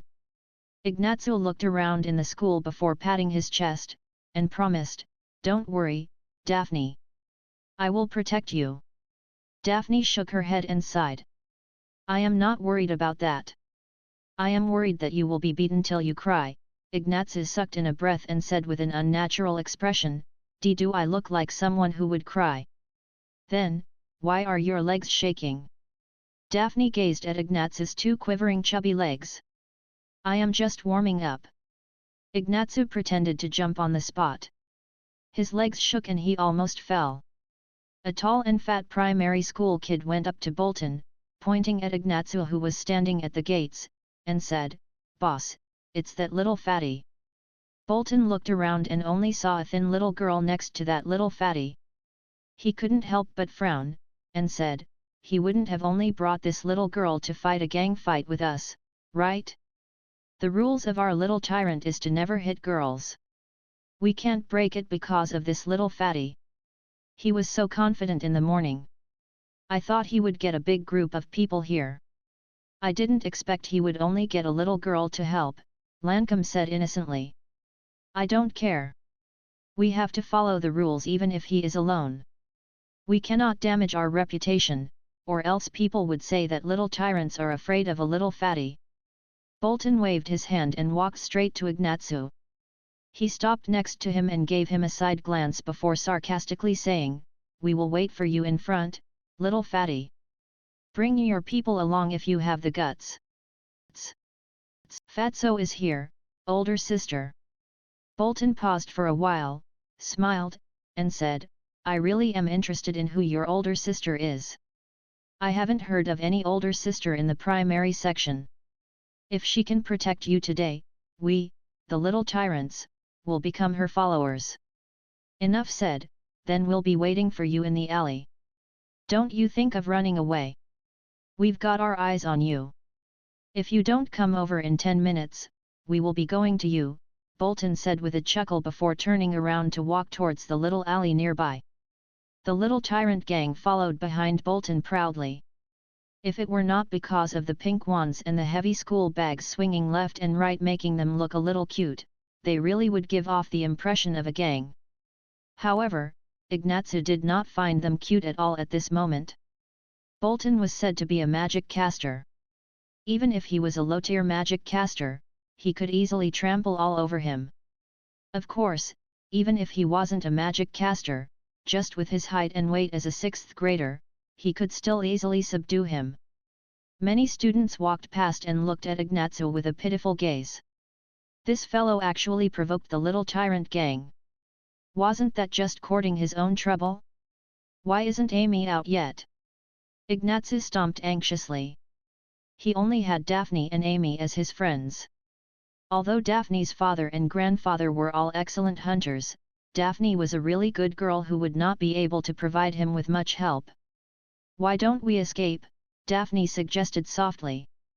"My grandfather said that if you meet an opponent you can't defeat, being able to escape is also an ability." "No, as a man, the word escape is not in my dictionary." Ignazio shook his head resolutely. He looked left and right. There were little tyrants guarding the streets on both sides, so even if they wanted to escape, there was nowhere they could run to. The school was almost cleared, and there were fewer people at the school's entrance, but Amy was still nowhere to be seen. Could Amy be already home for dinner? Ignazio pouted disappointedly. Although Uncle Mag did make good food, it would be terrible if she really went home to eat and forgot about the fight. "Amy would definitely come if she promised you." "Don't worry," Daphne said confidently. "Amy is someone who keeps her promises. But if she doesn't come now, it will be too late," Ignazio said worriedly as he looked at Lancome, who was beckoning him over to the alley. This big fatty who was at least 75 kilograms could flatten him instantly just by sitting on him. It was precisely because of his size that nobody was a match for him in the primary section, making him the top bully under Bolton. "No worries. As long as we stand here, they won't dare to come over," Daphne said relaxedly. "No, we've already agreed on 10 minutes, and 10 minutes it will be. As a man, I cannot go back on my word." Ignazio shook his head. He reached into his pocket and held the 3 beans in his hand as he leaned over to Daphne, and whispered, "Daphne, just stand at the alley but don't go over later. Little tyrants do not hit girls, so they wouldn't do anything to you. I will go over and make the first move. No matter how many I manage to beat, you have to watch closely. I am not stupid, neither am I a pushover. Go for it, I believe in you," Daphne encouraged as she clenched her little fist. "Shouldn't you be pulling me back?" Ignazio stared at her. "Why? I think you make a lot of sense. As a man, it doesn't matter if you can't defeat them. Those who don't dare to go against them are cowards," Daphne said with a smile. "I am not a coward. I am Ignazio. I am a fighter in botanical magic." Ignazio's gaze became resolute as he walked towards the little alley. "Amy, come over quickly," Daphne prayed silently as she followed behind Ignazio. "Boss, they're here," Lancome shouted into the alley. "How many?" Bolton asked. "Just 2. Still that little fatty and that little girl," Lancome said with a smile. "It looks like that little fatty really has no friends. He actually dares to fight with the group of us alone." Everyone in the alley burst out into laughter. That was the power of their little tyrant gang. Ignazio dragged his feet to the little alley. He was a little stunned when he saw the primary school students with their school bags leaning against the wall. That was a little different from the little tyrant gang that he imagined. It was supposed to be an awe-inspiring scene with a bunch of little hooligans holding knives and daggers, looking so swag that they could tear the sky apart with a kick. That was what he imagined a gang to be. However, they were slouching because of the weight of their bags on their shoulders, and looked as though they were punished by a teacher to stand outside the classroom. Even the smiles on their faces looked a little foolish. As for Bolton, who called himself the little tyrant, he had a sling bag on his shoulder, and was holding a pink wand. His rolled-up pants revealed some of his pink socks, and his evil smile lost all its menace that very instant. "You are such a disappointment." Ignazio sighed. He felt as though his hopes and dreams were dashed. He once wanted to join the little tyrants and feel like he was part of the cool people, but he never thought reality would be so different from what he imagined. "Hey!" Everyone in the little tyrant gang, who thought that they were all in the coolest pose, was stunned. They looked at Ignatzu, puzzled. Why does this little fatty who is about to get beaten up look as though he was deeply hurt? Bolton was also bewildered. He started, "Say go, Devil Vine." Ignatzu pulled his hand out from his pocket and flung it at Bolton.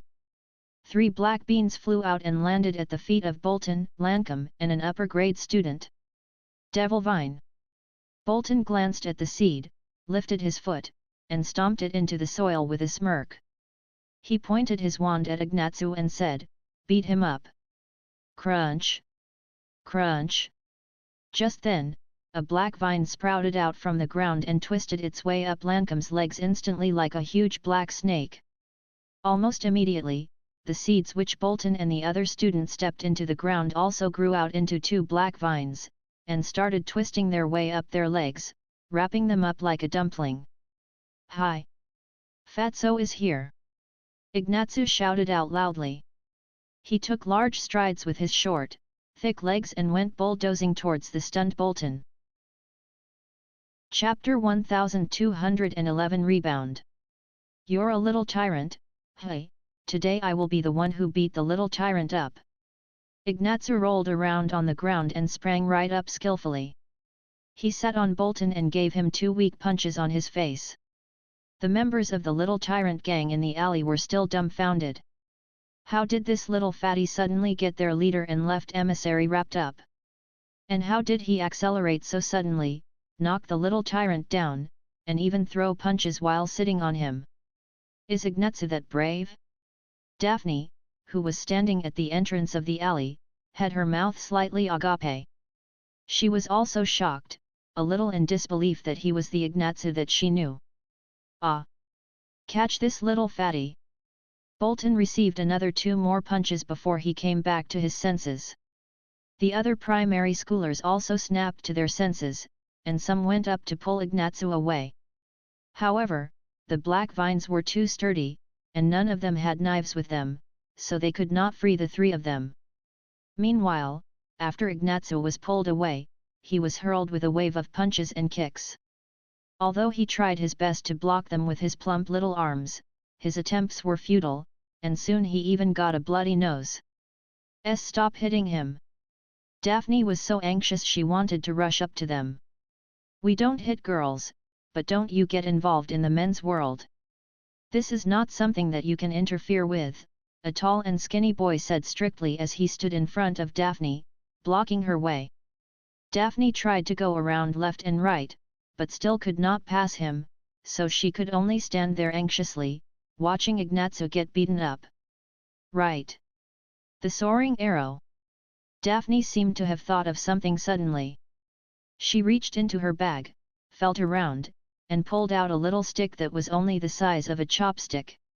She looked at everyone and seriously announced, "If you are not going to stop, I will call for help." The alley fell silent suddenly. Everyone turned to look at that little stick in Daphne's hand and burst into laughter. "Go ahead, I want to see who you can call over to help." Bolton, who was helped up, massaged his wrists and pointed his wand at Ignatzu with a smirk as he said, "Little fatty, how dare you hit my face? Today, I'm going to make sure your face is as swollen as a pig's." A soaring arrow, an army of help follows. Daphne chanted the line Amy taught her before twisting the bottom of the little stick. Whoosh! Bam! A red firework shot up and exploded into a bright ball of fire in the sky. It really works! The members of the little tyrant gang all looked up at the fireball in the sky, shocked. Their gang was still at the level where they had to shout out to call for help, but this little girl was already using such a high-level signal flare. What a bluff! If she really could call for help, why would she only do so now? Bolton pouted. He looked at the fireball enviously. He definitely wouldn't be able to come up with something so high level at his current stage. He then looked at Ignatzu and mumbled a spell. The pink wand lit up with a faint pink glow, and he pointed it at Ignatzu as he shouted, "Change! Pink little pig!" That was the spell Bolton was famous for. He could make someone's head turn into a pig's head. It would not cause any actual harm to the victim, but the victim's head would become a pig's head, and the laughs he would receive would not be any worse than if he had been beaten up. Ignatz stared wide-eyed. "No!" Daphne exclaimed. The members of the little tyrant gang all smiled expectantly. The little fatty's size would be quite matching with the pink pig head. Rebound, rebound! Just then, a weak sound came from above their heads. A polygonal mirror made of ice suddenly appeared before Ignatz, who was surrounded by the gang. The ray of pink which Bolton released landed on the polygonal mirror, and immediately was reflected into multiple pink rays bolting in all directions, landing on the members of the gang. "Ah!" Everyone let out a cry as their heads were enveloped with a pink haze. After a while, the haze disappeared, leaving the members of the little tyrant gang with pink pig heads of varying sizes according to the size of their heads. Ignatz, who had his eyes closed with resignation, was stunned by the sudden turn of events. "What's going on? There are so many pink little pigs." Daphne smiled as she looked at the pig heads in the alley. My head, Bolton was still tied up, but he could already see his peculiar pink snout.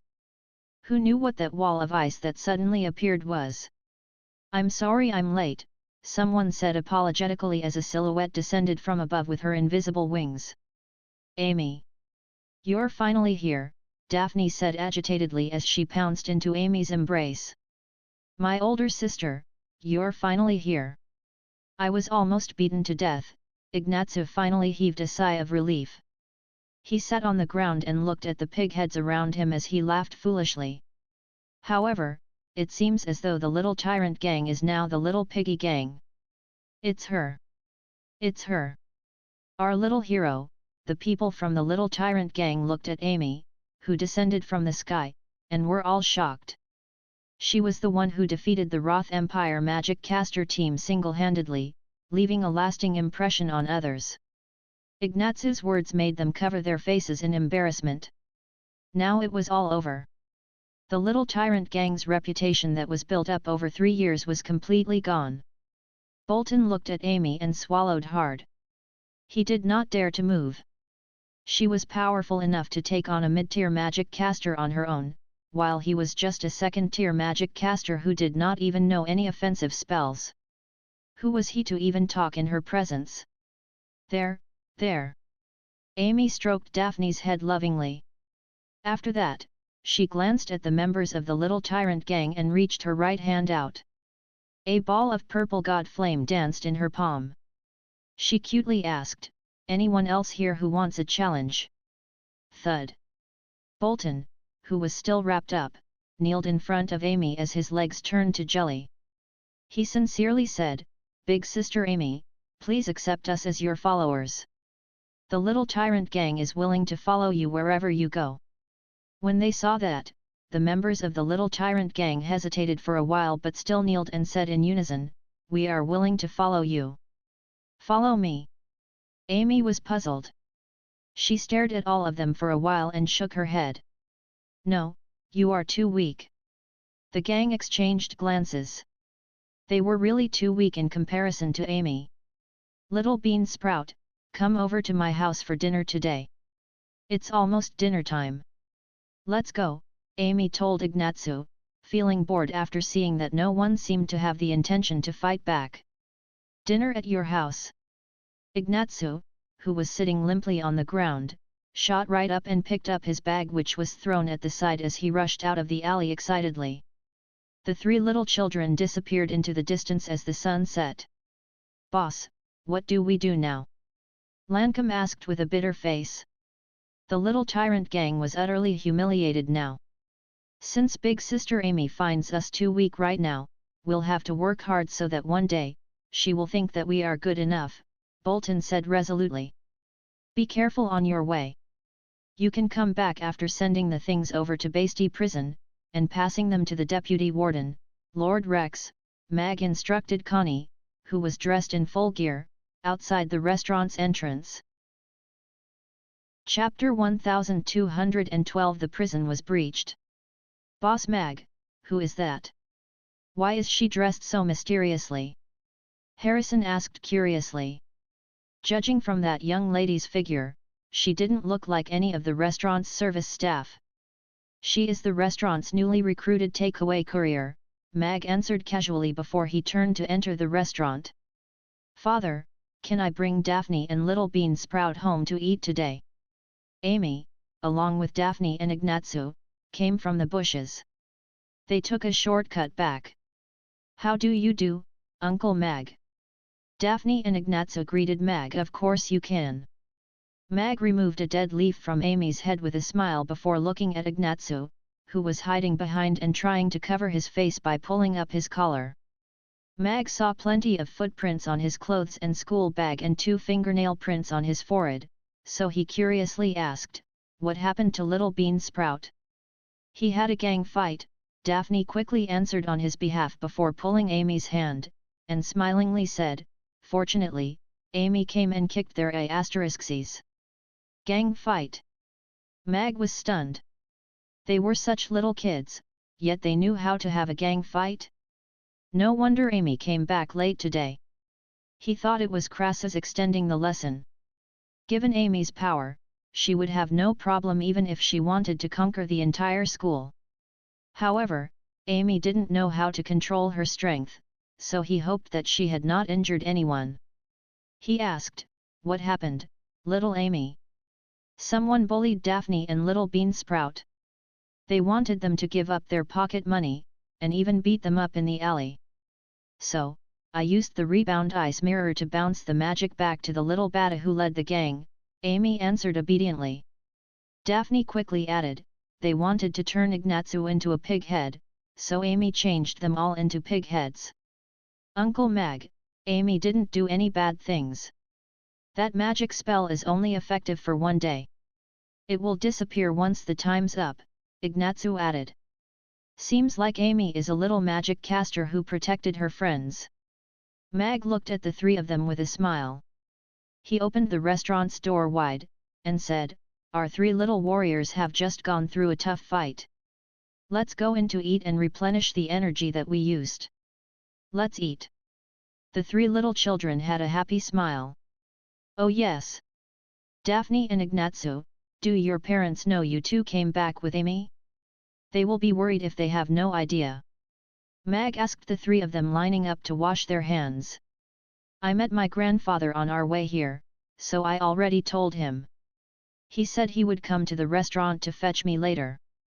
Daphne nodded. "I am okay. Anyway, they are always not at home."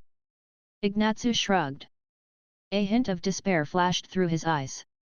Mag knew that Ignatsu's parents were workaholics. He couldn't help but feel sad for him when he looked at the cotton wool stuffed into his nose and the multiple scratches on his face.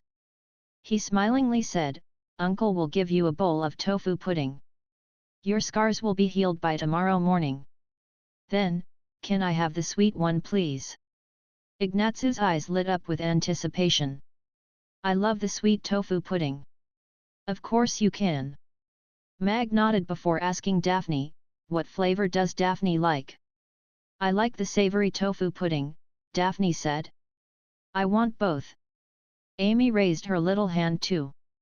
"All right. Go sit at a table after you guys wash your hands. I will make something nice for you guys," Mag said with a smile. The 3 kids went out of the kitchen to play with Anna and Ugly Duckling. Poor Ugly Duckling's face was squashed into a square and then into a triangle, but it continued to lie there, stationary. Mag made dinner for the 3 children, a helping of Yongzhou fried rice each. He glanced at the clock, and it showed 5 o'clock sharp, so he began the dinner service. The steamed fish head with diced hot red peppers had received rave reviews from the customers in the afternoon, hence, many customers brought their friends along to try. The sales were even better. Mag left the children alone after the busy dinner service started as he was busy in the kitchen. However, the children were very well behaved. They went upstairs with an ice cream each after finishing the fried rice and tofu pudding. Amy's playground was their paradise. After a while, Daphne's grandpa came to fetch her, and Ignatsu followed her home. At around 8 o'clock, Yabimiya went into the kitchen after clearing a stack of plates. She worriedly said, "It's already 8 o'clock, and Connie is still not back yet. I hope she didn't get into an accident. Mag, who was turning the beef kebabs, had a shock. He had forgotten all about Connie and the delivery after he got busy. It only took 10 minutes to ride from Mamie restaurant to the Basti prison's front gate, but she had already been gone for 3 hours. Wasn't it abnormal that she hadn't returned yet? Has big sister Connie lost her way? Anna said softly. I think she doesn't have much sense of direction. How could she have gotten lost when she was going next door? Elizabeth said, confused. This was exactly what Mag wanted to complain about, but as he thought again, given that fellow's brain circuit, it was quite possible that something like this would happen. Of course, it was okay if she had only lost her way. Mag was worried she would do other even more ridiculous things. Moreover, there were still many orcs looking for her out there. He couldn't not worry about her. The service will be over in another hour. Let's go and find her then. Mag took a look at the full restaurant. Nobody could walk away to look for her now. If she was really lost, then she would have to wander around for another hour. Yes. Everyone nodded, and then continued with their work. A prison guard rushed into the deputy warden's office, and said in a panic, "Deputy Warden, the prison was breached." The Basti prison had never been breached since it was built. Phew, they almost discovered me. Why is this house so big? There is an entrance on the left and one on the right, and there is still such a big place after getting into the basement. Where exactly is the deputy warden's office?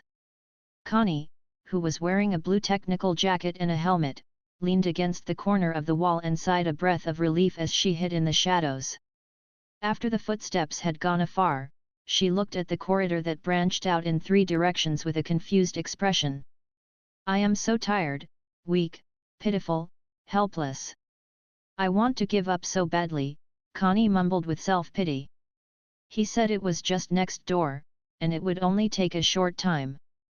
But, he didn't tell me where I should enter such a big house. I still have to climb over such a high wall. Since the Basti prison was built 100 years ago, it almost never had an accident. It was considered to be the most impenetrable prison on the continent. However, in these several days, a prison break incident and a breach incident happened one after another. It was simply unbelievable. Of course, the person who committed the unbelievable prison break was standing in front of him right now. The rumor was that since he was the first inmate to break out of the prison successfully, he was specially appointed as the deputy warden by the city lord. Such an extraordinary reward had brought immense stress to the prison guards of the Basti prison as the inmates who were well behaved initially began to attempt breaking out crazily. They hoped to achieve their objective of becoming a deputy warden. And now, not only the inmates were trying to get out, someone out there began to try to intrude too. The Basti prison held numerous felons, and many of them were prisoners who had strong power and high status. If this was a premeditated jailbreak, the incident could become uncontrollable. React according to your contingency plan. Come and look for me when you need me to step in, Rex ordered. He had only been the deputy warden for a few days, so he wasn't sure about the rules and regulations of the Basti prison yet. Hence, he didn't want to give instructions without any information and mess up their plans. Yes, that prison guard replied and prepared to take his leave. When it came to intrusions, the Basti prison did have a well-thought-out plan which was frequently drilled. Oh, yes. Did someone send something over earlier? Rex asked suddenly. There was no visitor today. The prison guard shook his head. All right. You may go now. Rex raised his hand and the prison guard left, leaving him alone in the office. Did Boss Mag forget about it because he is too busy? He said 5 o'clock, but it still hasn't arrived. Rex murmured to himself. Mamie restaurant was very close to the prison, but he couldn't leave his position now, since there was an intruder. He had to catch that intruder first. Someone actually dared to breach Basti prison. It's really gutsy. I wonder which species powerhouse is that. Darn. It's another crossroads. What the heck is this place? Why are they locking people up in tiny houses? Connie stood at life's crossroads again with a confused expression as she looked at the eerie three walkways. She saw many little rooms that held all the different species along her way. However, they all looked very fierce, so she dared not ask them for directions, and continued on her way silently. No, I will be lost if I continue to go on like this. I have to ask someone for directions, Connie thought, and she decided to walk toward the central walkway. There was only a dim oil lamp every 10 meters along the pitch-dark walkway. There was a humid and moldy smell mixed with the stench of feces in the air, and the snoring sounds everywhere resembled thunder. Connie walked carefully, carrying the insulated box. She began to size up those guys locked up behind the bars. Connie stopped at some bars. There was an orc with a bull's head locked in there. She softly asked, "Hi, may I ask where I can find the deputy warden?" Zzz. Zzz, she only heard thunderous snoring in reply. "Young lady, are you looking for the deputy warden?" Right at this moment, an eerie voice came from the next cell. "Yes. Do you know where he is? I still couldn't find him after searching for a long time." Connie walked to the next cell, where an old, thin and dark green goblin was leaning against the bars and smiling at her. "Why are you looking for the deputy warden? Not everyone is able to meet him." The goblin was sizing Connie up with wide eyes. He couldn't make up what species this young lady was, as she was wearing a special mask, but he was sure that she wasn't a prison guard. "I came to send him his food. He had ordered our restaurant's takeaway delivery," Connie replied honestly before asking that goblin, "Can you tell me where he is now? I have to send him his food as soon as possible. Otherwise, the soup will get cold." "Of course I can tell you where he is, but this basement is too complicated. I am afraid you can't remember the directions even if I tell you." "Why don't you release me first? I can bring you to him," the goblin said smilingly, his protruding eyes spinning around in his eye sockets. "Release you?" Connie stared at the bars between them. The door at the side had a huge lock on it. "Yes. Release me and I will bring you to the deputy warden. Then, you can complete your job," the goblin said with a bright smile. "Excuse me, are you a goblin?" Connie asked suddenly. The goblin was taken aback, but he nodded. "Why yes. Goodbye." Connie turned and left. Hey, hey. Don't go, young lady. I really can bring you to the deputy warden," the goblin said in a panic, grabbing the bars. "Father told me to never deal with goblins." "You guys are the best liars," Connie said without turning her head. Even though she was very clever, she still knew it was better to listen to her father. After she continued to wander around, Connie felt she had gone another 2 levels down in the basement. At first, she was prepared to ask those mysterious people who were walking around, but she didn't meet any of them after she continued on. "Did you find the intruder?" An inmate said he saw a person with an unusually big head walking by the basement one, but we have done a blanket search at that level, and we didn't find any suspicious person there. Barricade all the exits at every level. Then, focus the search from the levels basement 1 to basement 5. Release the signal immediately when you find that person. Yes. The prison guards were rushing up and down the walkways. This intruder was extremely cunning as he managed to evade all the traps and patrols. No one had seen him yet. They only heard minimal descriptions from the inmates that were locked up. Ding, ding, ding. Alarm. The intruder was in basement 4. A first-order incident. Request backup. Right at this moment, a shrill alarm was ringing throughout the Basti prison. The powerhouses that were guarding the perimeters and the innermost parts of the prison began to dash to the 4th level. It was a humiliation to all in the Basti prison that an intruder had reached the basement 4 level. "What is this?" It could even shout. At a crossroad, Connie kicked something that looked like a giant snail curiously. Right at this moment, numerous footsteps could be heard from all the 4 walkways at the same time. Bright, glaring lights were shining onto Connie's body as dozens of magic casters and knights rushed out of the walkways and nervously shouted, "Who is it? Raise your hands up." I am just a delivery courier," Connie said in a weak voice as she looked at the crowd that suddenly appeared, raising the insulated box in her hands up innocently. Chapter 1214 Hot. Very hot. This fellow was petite, but he had a weird mask that covered his entire head. He was also wearing a set of clothing with the words "Are you full?" on the back. He looked extremely weird. This fellow could climb over the high walls of the Basti prison silently and sneak all the way to basement 4, evading all the guards. He had to have very powerful capabilities and certain gifts, so they had to be very careful. "Spit it out. Whom are you trying to get out of jail?" a prison guard shouted loudly. "Out of jail? I am not here to get anyone out of jail. I am here to deliver a takeaway. But your place is huge and I've gotten lost. Don't stare at me like that. I am scared." Connie felt so aggrieved that she almost burst out crying. She had been wandering around for hours in this stupid place, and now she was surrounded. What were these fierce-looking people trying to do to her? "Stop your pretense. Don't blame us for being harsh if you still refuse to say the truth." Even though this fellow sounded like a young maiden, the prison guards didn't let down their guard at all. The Basti prison had all kinds of inmates. They had seen a bull-headed demon who could speak like a Lolita. This fellow who had his face all covered up could look very hideous. "I am saying the truth.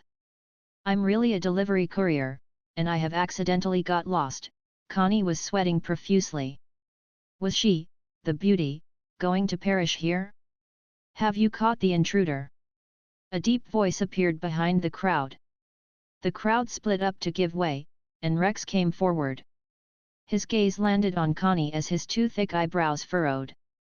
A prison guard answered, "Yes, Deputy Warden. We have locked in the intruder successfully," but she refused to admit that she is the intruder, and insisted that she had lost her way. Losing her way in Basti prison? What a ridiculous explanation. Seems like this is a stubborn intruder. "Let's just judge her on the spot," Rex said in a deep voice and clenched his right fist. He would still be able to go and have his supper next door if he knocked off from work now. "Deputy Warden." Connie, who was in a panic, widened her eyes and stared at the strapping man with thick short hair who was standing in front of everybody.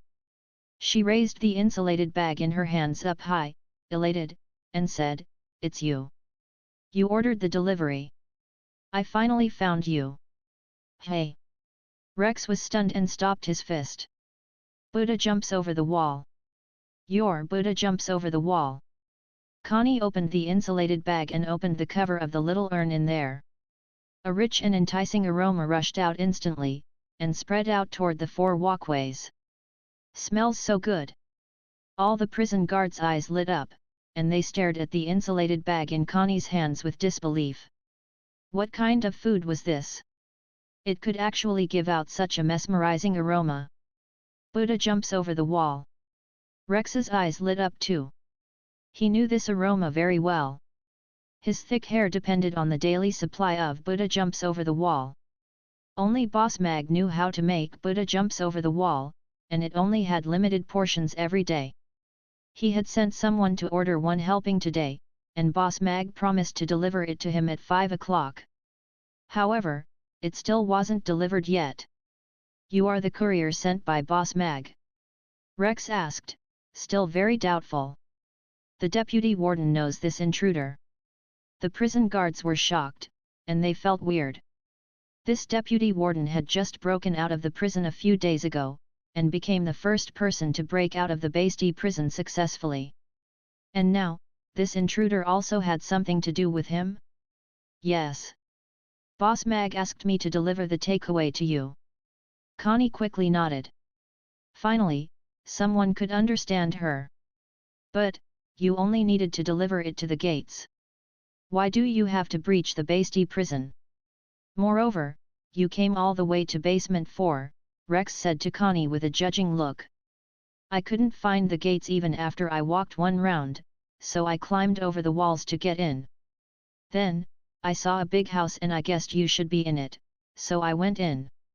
But the walkways in there were all intertwining, so I lost my way. I had been walking for hours, and my legs hurt from the walking. Everyone was silent after hearing that, and they started to feel sorry for her. Not because she was pitiful, but because she was stupid. Oh my heavens! What kind of person was this? She caused a first-order incident in the Basti prison when she only had to deliver a takeaway. Deactivate the alarm. All of you return to your original positions. Be alert when you are doing your duties. The Basti prison that could be breached by a young girl making a food delivery doesn't deserve to be called the #1 prison on the Norland continent, Rex said to all the prison guards in a grave voice as he unclenched his fist. Yes, all the prison guards answered in shame. The deputy warden had already confirmed that the intruder was the food delivery courier from the restaurant next door. The Basti prison that was deemed to be impenetrable was breached by a young maiden delivering a takeaway. If this got out, they would be losing their face. Rex said to Connie, "Bring the Buddha jumps over the wall and follow me." Yes. Connie covered the little urn obediently, and followed after Rex with the insulated bag. Compared to the rest, this fierce-looking mister was nicer. At least he could understand her, and he was her mission target today. The alarm stopped, and all the prison guards returned to their positions with a complicated feeling. They all became very alert to make sure that no intruder would ever succeed again and an incident like this would never happen for a second time. Rex brought Connie back to his office on the first floor. Pointing to a table at the side, he said, "Leave the Buddha jumps over the wall there." Okay. Connie took out the little urn of Buddha jumps over the wall from the insulated bag, and placed it on the table obediently. She stood to the side and dared not move as she sized up Rex carefully, using an inconspicuous side glance.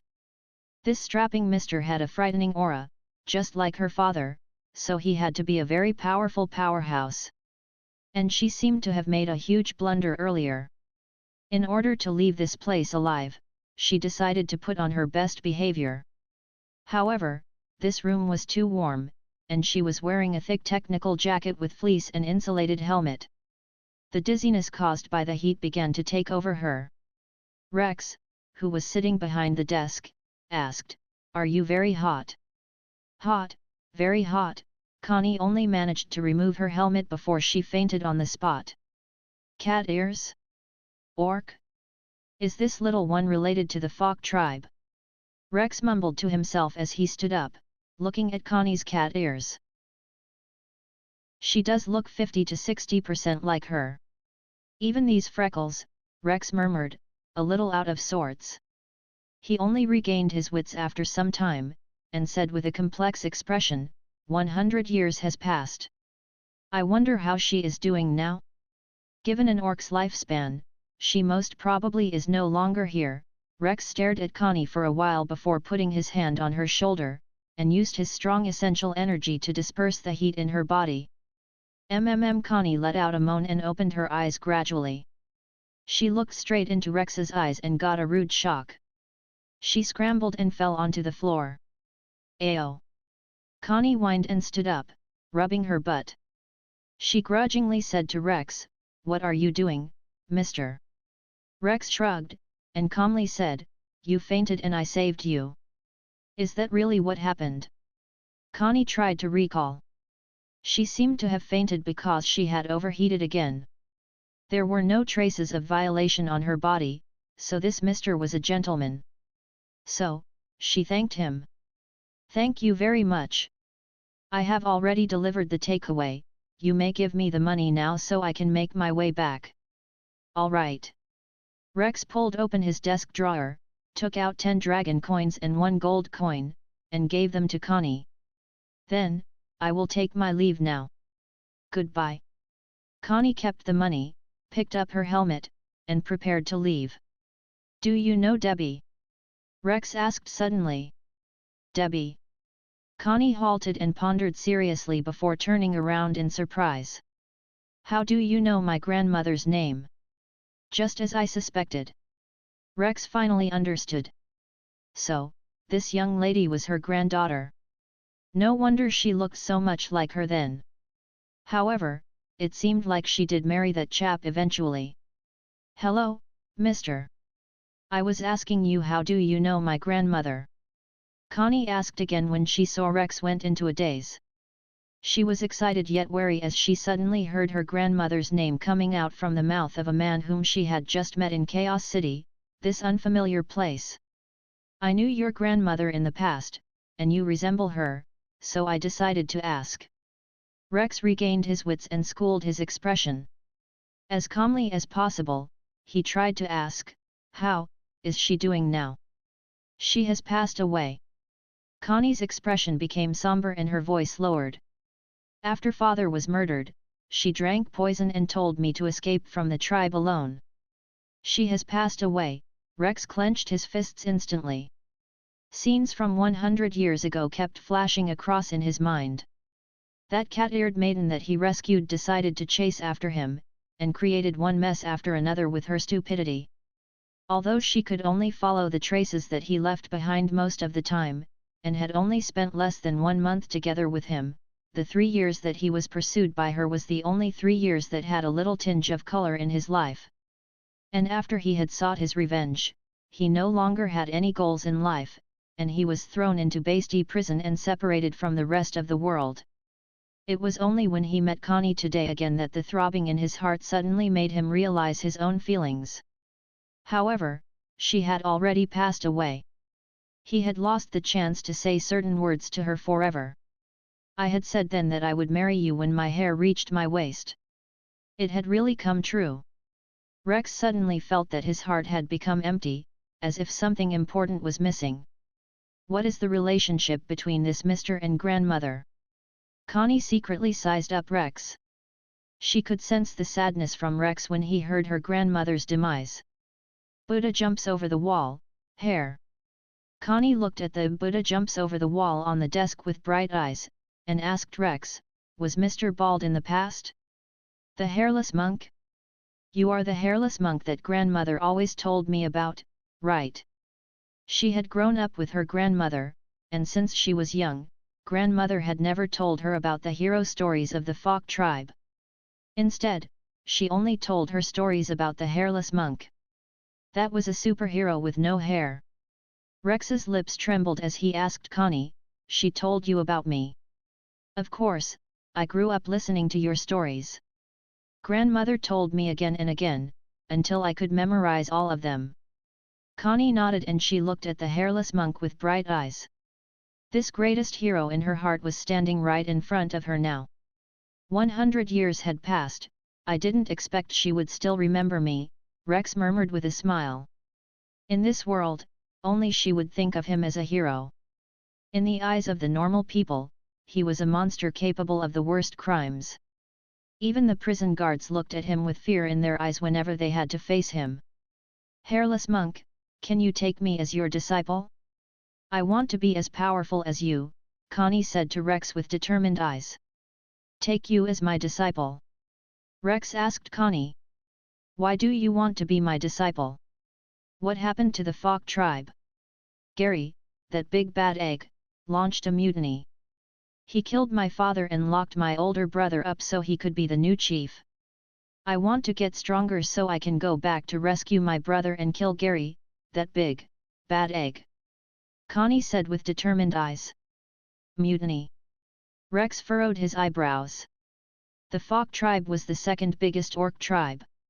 It was a powerful tribe, and there were many 10th-tier powerhouses in the tribe besides the chief. Killing the chief and taking over his position most likely couldn't be done by that guy, Gary.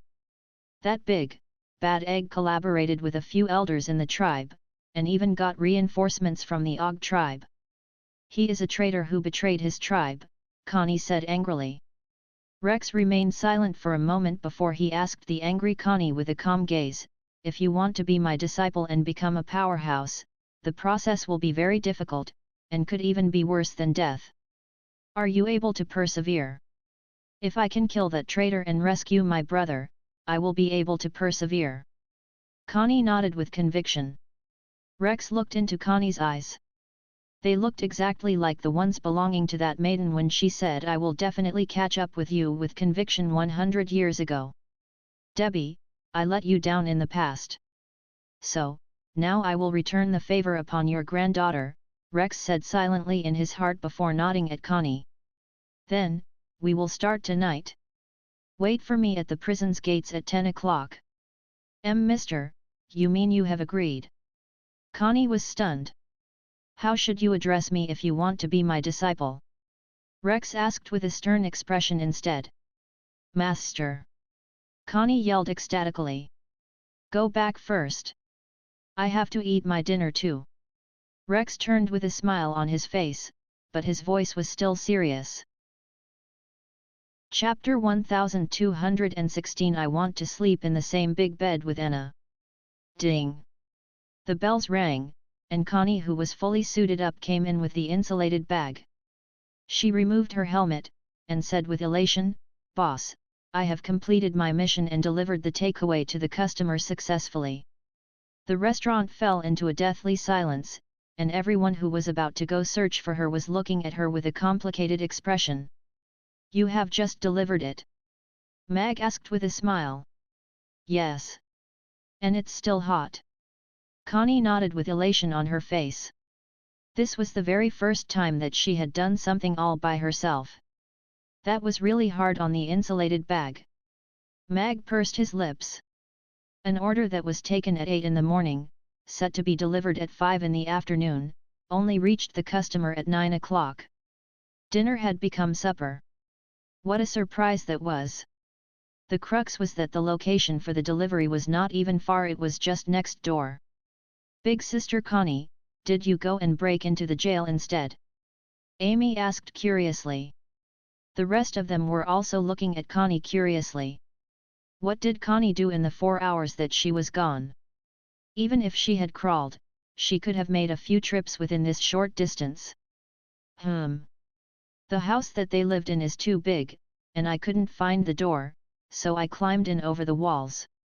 Then, I accidentally got lost inside. Fortunately, there were many nice people in there and they found me. They lit up the walkways and gave me the directions. Finally, they got me out," Connie answered innocently. "Why, you really broke into the jail?" Mag could no longer remain calm after hearing Connie's description. "She breached the high walls of the Basti prison, and got lost inside." "What the heck? Was this delivery?" Yabimiya and the rest were shocked too. The Basti prison was notorious on the Norland continent, and Connie actually went in by climbing over the walls? "They didn't detain you?" Mag asked with disbelief. Breaching the Basti prison wasn't a joking matter. Stupidity couldn't give her a get-out-of-jail-free card. No, Connie shook her head, and excitedly continued, "But, I asked that mister to be my master. The hairless monk, the #1 superhero in my heart since I was a young girl. That actually happened." Mag raised his eyebrows. It was one thing to deliver a takeaway to the prison, but how did she get herself a master? Although the hairless monk had become the deputy warden of the Basti prison, he couldn't have taken a stupid and ditzy courier in as a disciple the very time that they met. Unless his brain was fried? Furthermore, the most crucial was that someone in this world actually deemed the hairless monk to be their superhero. Why is your superhero the hairless monk? Shouldn't your superhero be someone like Alex, who is handsome and dashing, brave and romantic, and a powerful knight? Mag asked, full of doubts. Although Alex is also very formidable, I prefer the hairless monk. Connie shook her head. You asked him to be your master. Big Sister Connie, aren't you afraid that you might go bald? Amy asked gingerly. If going bald means becoming powerful, then I am willing to exchange my hair in return for a powerful capability. Connie nodded with determination. Mag looked at Connie with astonishment. He hadn't expected her to care so much about strength. Even though he couldn't understand why Rex took Connie in as a disciple, at least it had explained why she could return from the Basti prison unscathed after breaching it successfully. With the hairless monk's protection, Connie would no longer need to fear that she would get abducted in Chaos City. Ding! Congratulations, host, for completing the very first delivery mission. You received a recipe for the double flavor hot pot as the mission reward. Right at this moment, the system's voice sounded in Mag's mind, and a glowing golden drawstring bag appeared. The delivery mission was completed successfully. Mag was prepared to shut down this service on the very first day it was launched. He said to Connie, "Do you need to go and work at the prison since you are his disciple now?"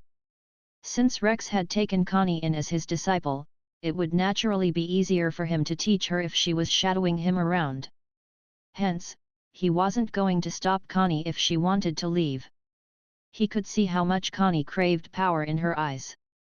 Her life story that she hadn't told him yet had to be difficult. "Are you chasing me away, boss?" Connie stared at Mag nervously. Mamie restaurant made her feel safe and warm. Although today's mission was hard to accomplish, she had a huge sense of satisfaction. Thus, she didn't want to lose this job. Master looked at Connie's panicked gaze, and was reminded that she looked just like a frightened kitten when he met her yesterday. He felt for her, so he smilingly said, "I will not hold you up if your master wants more time to teach you. But, if you want to continue working here, I can let you finish your probation before deciding if you should stay." "He didn't tell me to quit my job." Connie shook her head. "All right, you will continue to work here tomorrow." Mag nodded before telling the rest. "Everyone has been working very hard today. Let's pack up and go back early to rest." Elizabeth waved her hand, and ice crystals glided across every corner of the restaurant, and solidified all the dust and oil stains. Then, they were shattered and floated out of the restaurant's door, finally disappearing into the thin air. "You ladies go back first. I still need to go to my master. I will be back later." Connie waved goodbye to the ladies after they came out. She got on her courier bicycle and disappeared around the corner of the street. That was her personal mode of transport.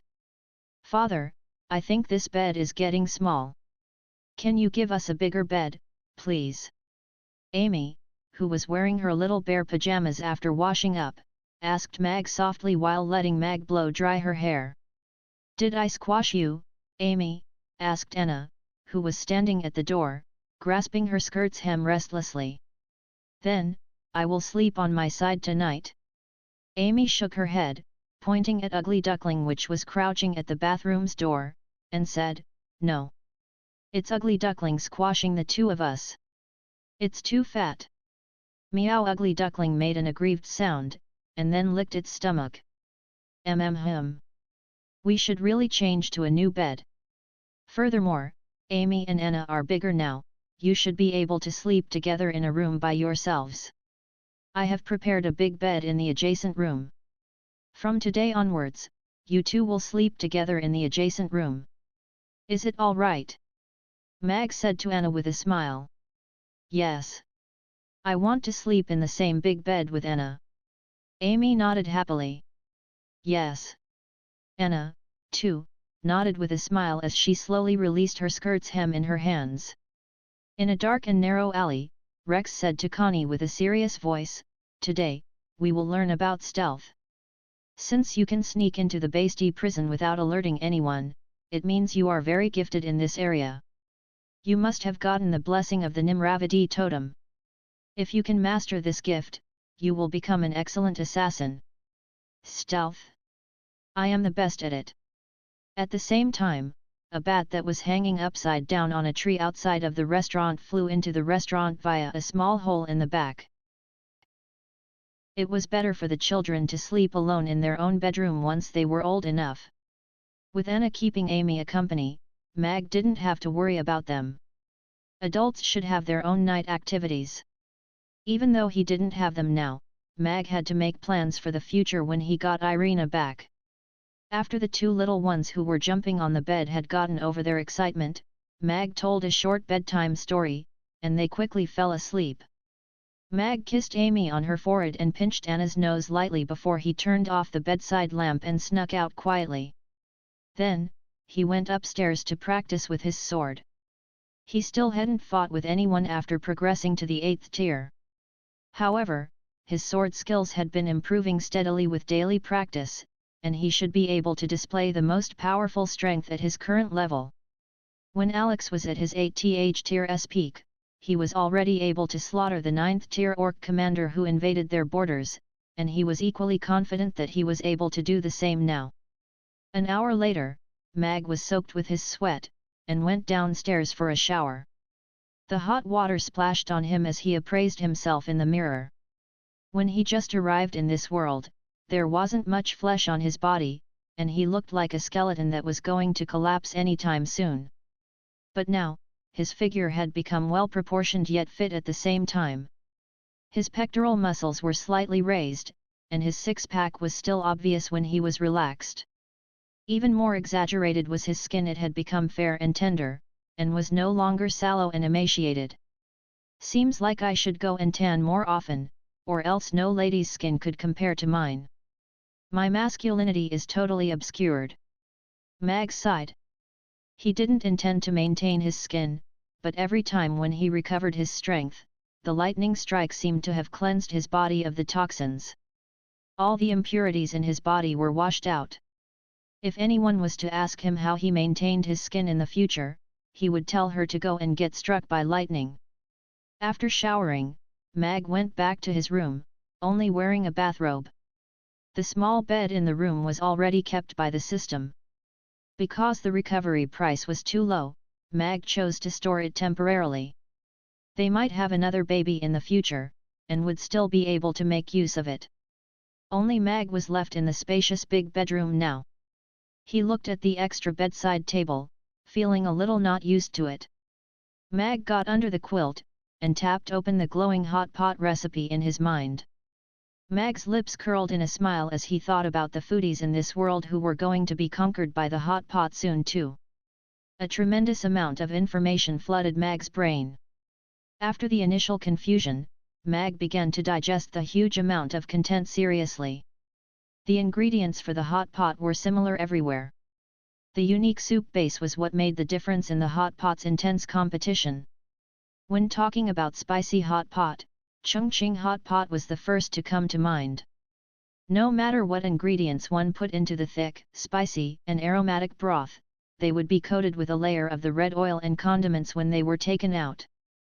The intense heat would explode in the mouth instantly when one bit into it. One would be able to find a special joy between the spiciness and numbness.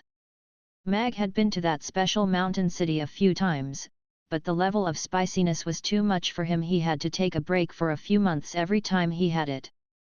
He preferred the milder spicy level in the Chengdu Plains.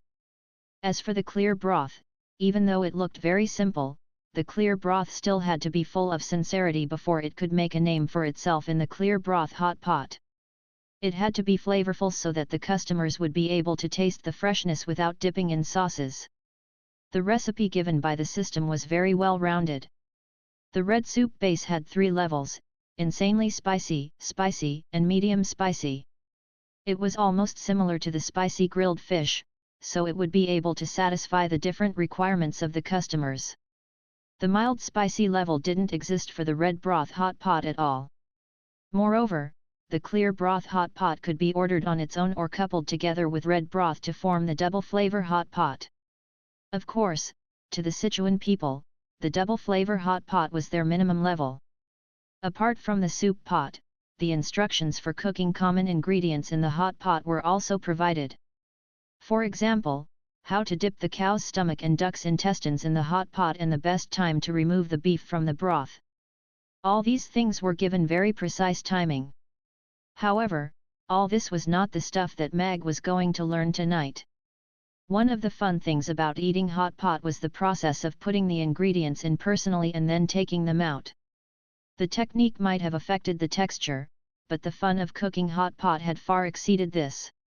However, hot pot was a totally new experience for the people in this world, so they would have to provide a set of instructions for the customers when they were having the hot pot. Mag had to focus intently for a long time before he digested and understood the production methods for both broths. He breathed out a sigh of relief lightly, and prepared to step into the test field for the god of cookery. Right at this time, the bedroom's door opened inward silently. Mag opened his eyes and looked toward the door. A black shadow came in through the crack of the door. The door was then shut up again. Camilla. Mag already sensed her aura. This fellow still hadn't given up. They had just signed the contract this morning, and she was here again tonight. After some pondering, Mag closed his eyes again. Given his current power, he didn't have to fear Camilla anymore. Since she's not convinced, let's see what she was trying to do today. Nobody was able to take over the job of the chopper in the restaurant now, so Mag still got to keep her around. I am not going to make the same mistake again. Camilla looked at that door smugly. Her reputation was tarnished by this door previously, as she was caught even before she entered. It was really an insult to her countess title. He's asleep? Camilla looked at that big bed.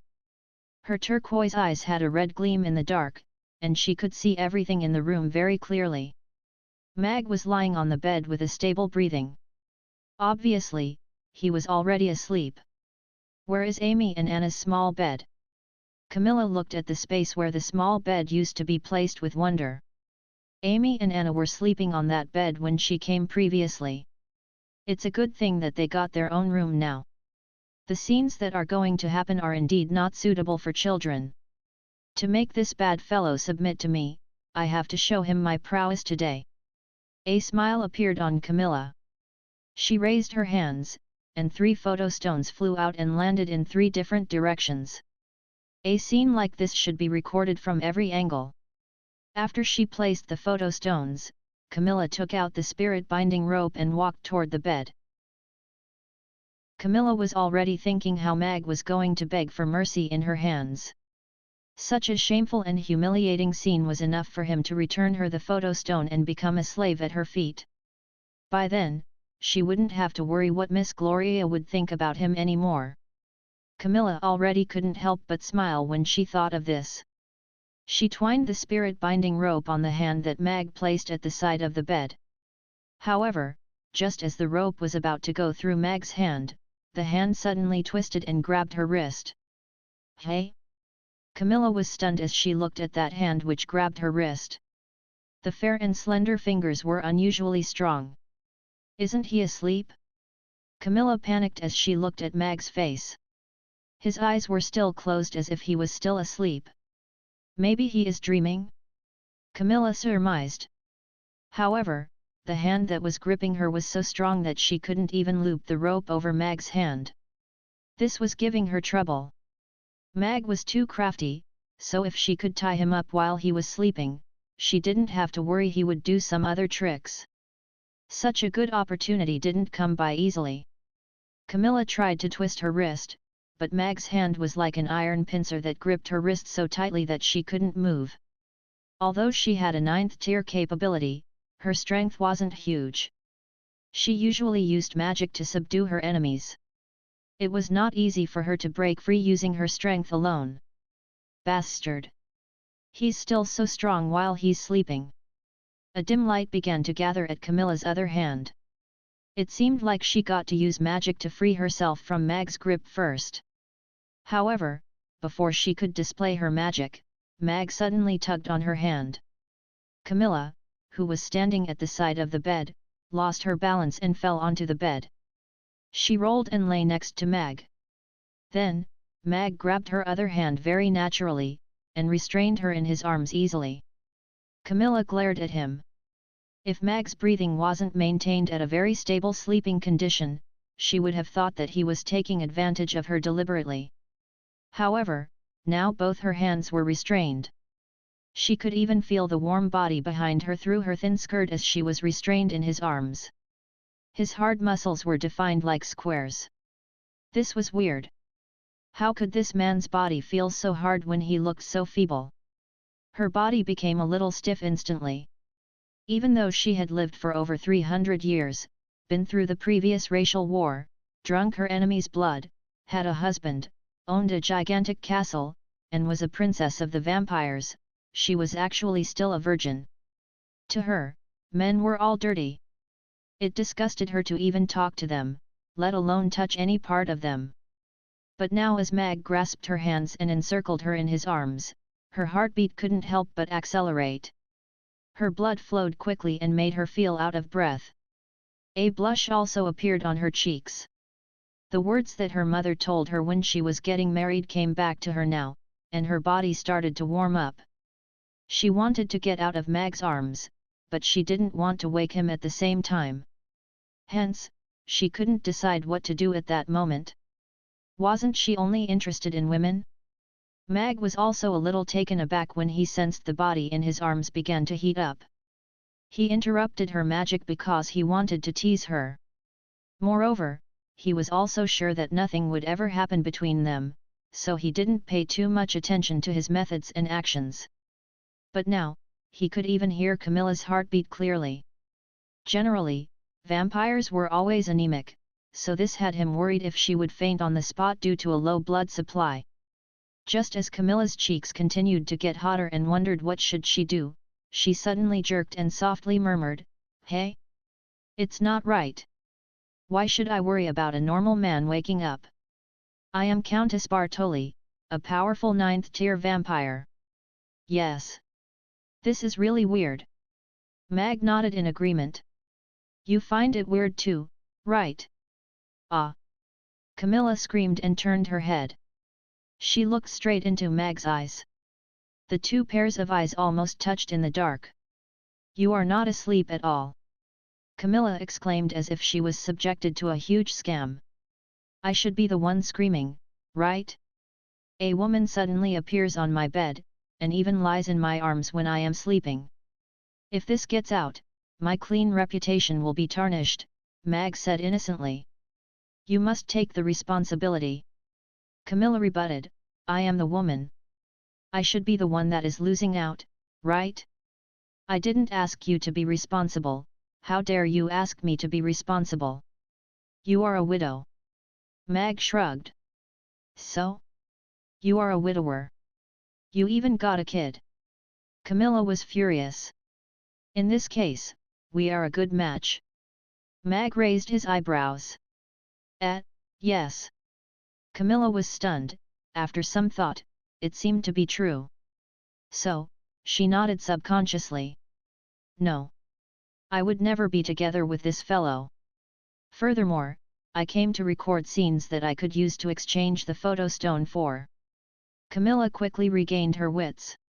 She glared at Mag, who was still grasping her wrists, and coldly said, "Release me. You pervert who is sleeping without clothes.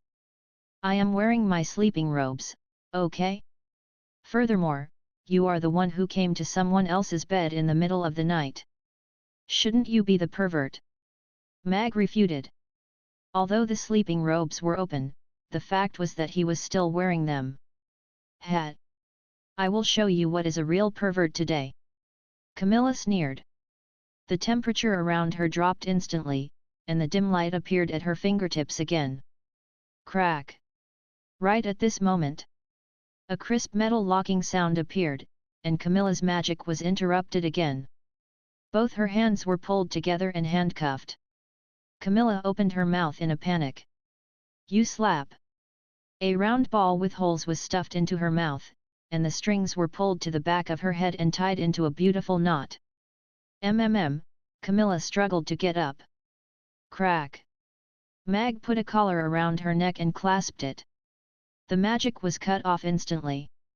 Camilla looked at Mag in a daze, her gaze slowly became terrified. This collar had the same effect as the spirit-binding rope. Once it was put on, Camilla realized that her magic was sealed instantly. She couldn't summon it no matter how hard she tried. Although the handcuffs on her wrists were covered by fur, she couldn't get out of them without magic. The hollow ball in her mouth made her cheeks puffed out and almost filled up her mouth.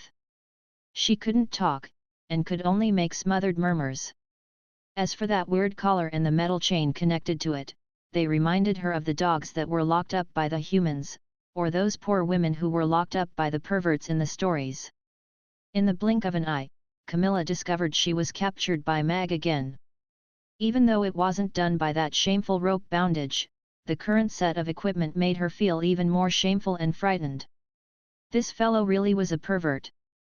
A normal man would not have such a set of perverted instruments in his bed at all times, and every move he made was well practiced as if he had done it many times before. Camilla tried to look calm, but she was panicking badly in her heart. What is this pervert trying to do to me? Maybe he wanted to lock me up here? Maybe putting the collar and chain on me was his way of treating me like his dog? Numerous thoughts flashed through her mind. She didn't expect she would be tricked by the same stinky man twice. My skills didn't get rusty at all. Mag was surprised at his own adeptness. As a dog lover, he did often put on a collar for his puppies so he could take it out for a walk. This could explain why he was so adept at it. This had to be the reason. Of course, as a polite gentleman, Mag's purpose was purely to protect himself from molesters when he ordered this weird set of equipment from the system. As expected, he got to utilize it today. He had caught a female molester, Bat, on the spot tonight. As for putting a ball in her mouth, his objective was to prevent her from making weird noises and interrupting others' sleep when he needed to interrogate her later. However, the soundproofing done by the system was so good that he didn't have to worry about people hearing him without putting the ball in. The collar was made from a small portion of the spirit binding rope that Mag cut off from the one that Camilla used previously. Tit for tat was definitely the right thing to do. Mag turned on the light at the bedside, and, as if he was still that gentle, nice boss, smilingly said to Camilla, "I know you are panicking, but don't worry, I will not do anything to you." Camilla was a little relieved after she saw Mag's smile. He was right. He was only a restaurateur, he wouldn't really dare to do anything to her. She was Countess Bartoli, the princess of the vampire tribe. However, you seem to have broken our contract. We have agreed that I will only return the photo stone after you have worked in the restaurant for 1 year. Then, we will have nothing to do with each other anymore. Mag picked up a whip on the floor and twisted it in his hands.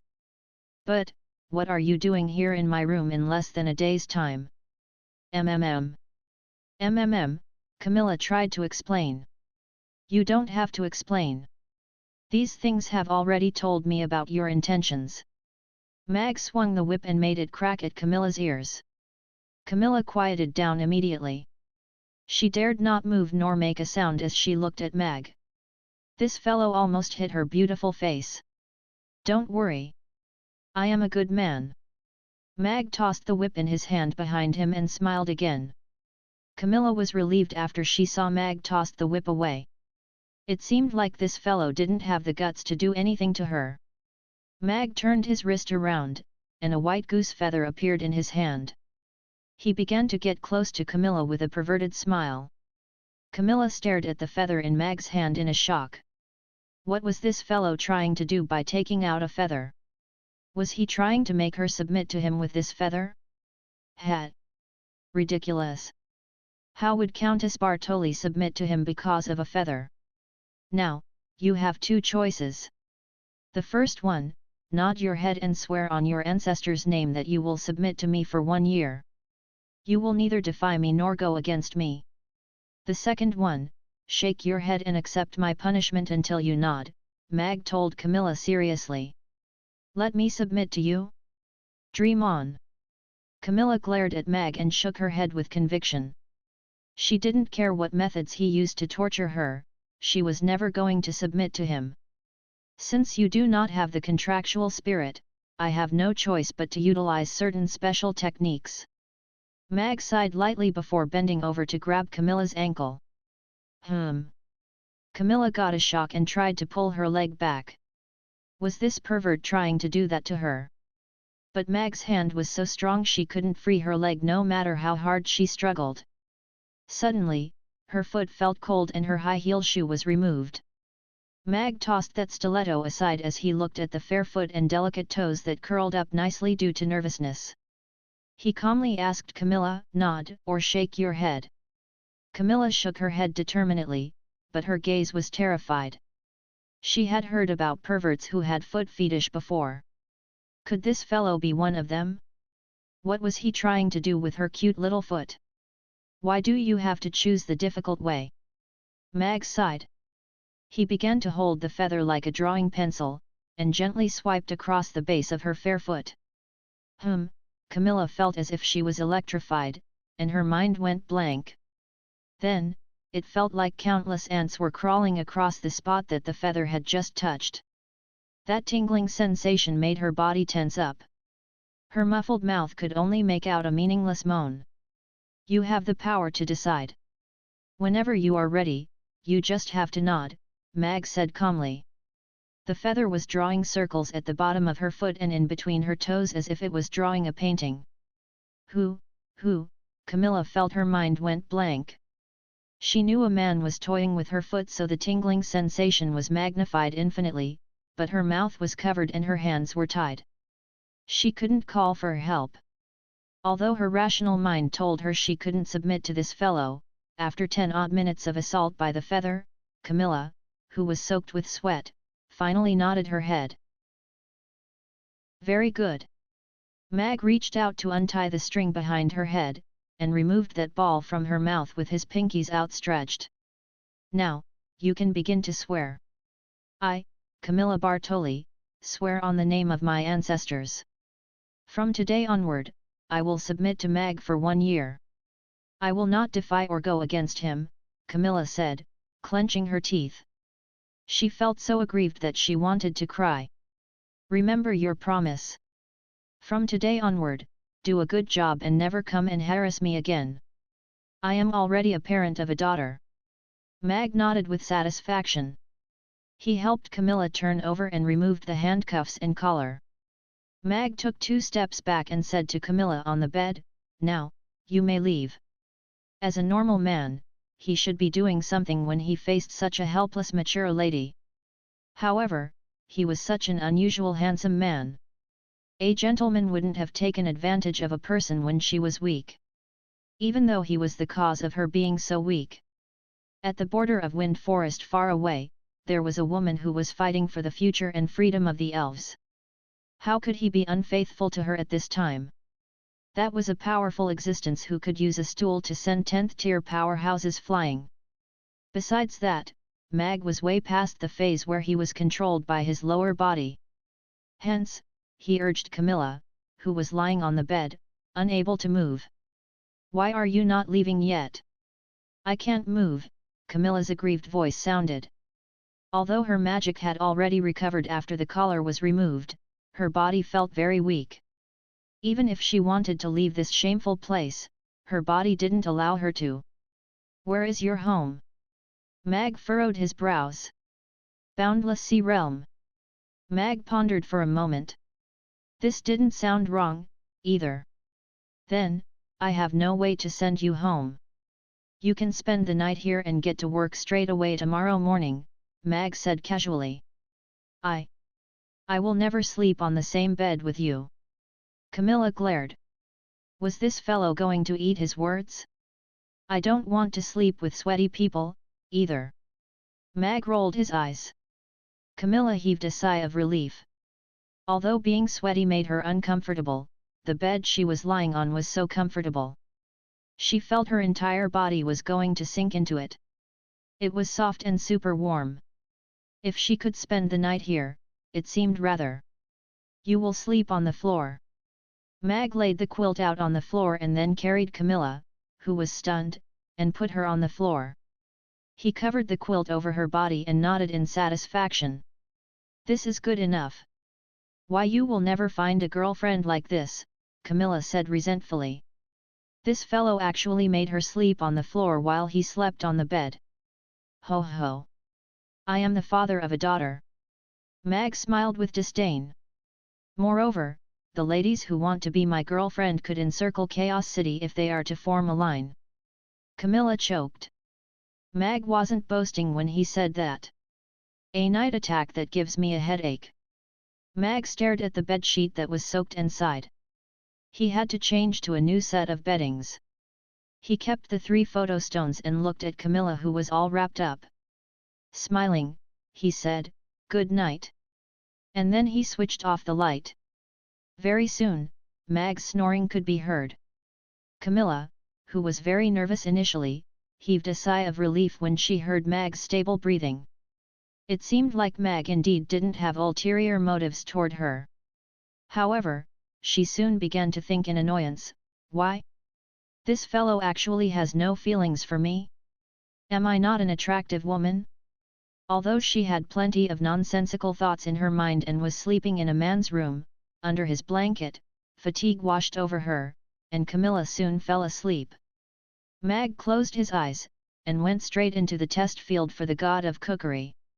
If Camilla didn't want to destabilize her ancestors' coffins, she most likely wouldn't try to harm him. Mag had already wasted plenty of time due to Camilla's night attack. To prevent the scenario where he couldn't even leave the test field for the god of cookery before he woke up next morning, he had to get in as soon as possible. An intense scent of spiciness washed over him as soon as he entered the kitchen. There were a few open spices on the condiments rack that were already showing off their presence even before they were cooked. Brewing the soup base wasn't an easy task, especially a rich and aromatic soup base. Just the spices and condiments needed alone were in the dozens. Furthermore, they needed to be accurately proportioned and brewed with a practiced technique in order to get an irresistible red soup base. The crux of the hot pot was the soup base. That soup wasn't clear water, but a beef broth that was brewed for over 10 hours. The soup base was rich and aromatic. A big piece of butter was melted in the pot slowly, and the chili broad bean paste was then added in to make a pot of dark red oil. Sichuan peppers were scattered into the pot, and the aromatic spiciness was released naturally. Then, the beef broth was poured in, followed by the red peppers, old ginger, and the other spices and condiments. It was slowly brewed until it became a pot of aromatic red soup base. As for clear broth, it was much easier. Although the clear broth was healthier, it didn't mean it was tasteless like water. It, too, needed a base made of bones to release the taste of the hot pot ingredients. After going through the procedures many times in his heart, Mag started to make the soup base. The soup tastes bland. Fail. The Sichuan peppers were under-fried for 2 seconds. Fail. It's not spicy enough. Fail. Fail. Mag was just like a cold-blooded assassin as he accepted the system's judgment, and then poured the failed red soup base into the wastewater tank again and again. He indeed did not feel heartache for free ingredients. Mag opened his eyes the next morning when the alarm clock rang. Camilla also opened her eyes at the same time. She had a very weird dream where she dreamt she was caught by Mag, and was restrained and tortured by all sorts of instruments. Finally, she was tickled by a feather. Then, she saw a hand reach out over her head, grab a strange object that was making a din, and press hard on it. The ringing stopped instantly. Then, her gaze met Mag's face as he popped out over the bed. "Ah!" Camilla screamed. That wasn't a dream. Right at this moment, the room's door was pushed, and Amy skipped in happily. "Good morning, Fa." One Amy. Beyond the door, Anna was looking at Amy, who closed the door in befuddlement. She still hadn't greeted Uncle Mag. "Anna, is something bad going to happen between them if a man and a woman sleep together in the same room?" Amy asked Anna, feeling very bothered. "I have no idea, either." Anna shook her head before giving it some serious thought, and she continued, "However, I have heard from an auntie before that a man and a woman would have a baby if they slept together. This is how we are born. Have a baby." Amy's eyes lit up. However, her expression became tortured again. "Should I tell big sister Irina about this incident? It would be fun if I had a cute little sister, right?" Anna looked at Amy perplexedly, but she didn't continue to ask. In the room, Mag, who was holding the alarm clock, and Camilla, who was sitting on the floor, were dumbfounded too. They looked at each other with a complicated look. Remember the promise you made last night. Now, you may go take a shower in the bathroom and change into your uniform before you start to work, Mag said to Camilla, who was gathering magic at her fingertips. Camilla choked on her words as she recalled what had happened last night.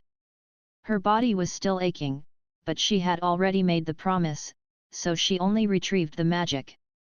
She covered her head with the blanket and screamed. Then, she flipped the blanket away, jumped right up, and walked out of the door. Mag sat on the bed to gather his wits. His mind was still occupied with the bright red soup base after concocting the hot pot soup base continuously for weeks. He felt a little overwhelmed. Moreover, the problem now was what Amy would write in her little notebook after witnessing that scene earlier. Would he be able to keep both his legs after Irina read about that? Mag was already facing a very serious trial early in the morning. The little one doesn't know anything, so it should be all right. Mag tried to convince himself as nothing had really happened last night. He made Camilla sleep on the floor for the whole night. He was really guarding his virtue. Mag got up and changed into his chef's suit. Then, he kept the weird stuff from last night, and threw the bedsheets into the washing machine. He bumped into Camilla, who was just coming out of the bathroom with her damp hair down, as soon as he stepped out of the room. She gave Mag a resentful glance before going downstairs. Mag cocked an eyebrow, but he didn't take it to heart. After all, Camilla had already sworn. He went downstairs to cook the breakfast for the cleaners after a simple wash-up. In the kitchen, Camilla had already begun to cut up the ingredients. "Good morning, little Amy and Anna. Why did you two wake up so early?" Mag asked with a smile as he saw Amy and Anna, who were playing with Ugly Duckling when he came downstairs. "Good morning, Uncle Mag," Anna greeted obediently. "Good morning, Father." Amy, too, raised her head up and greeted him.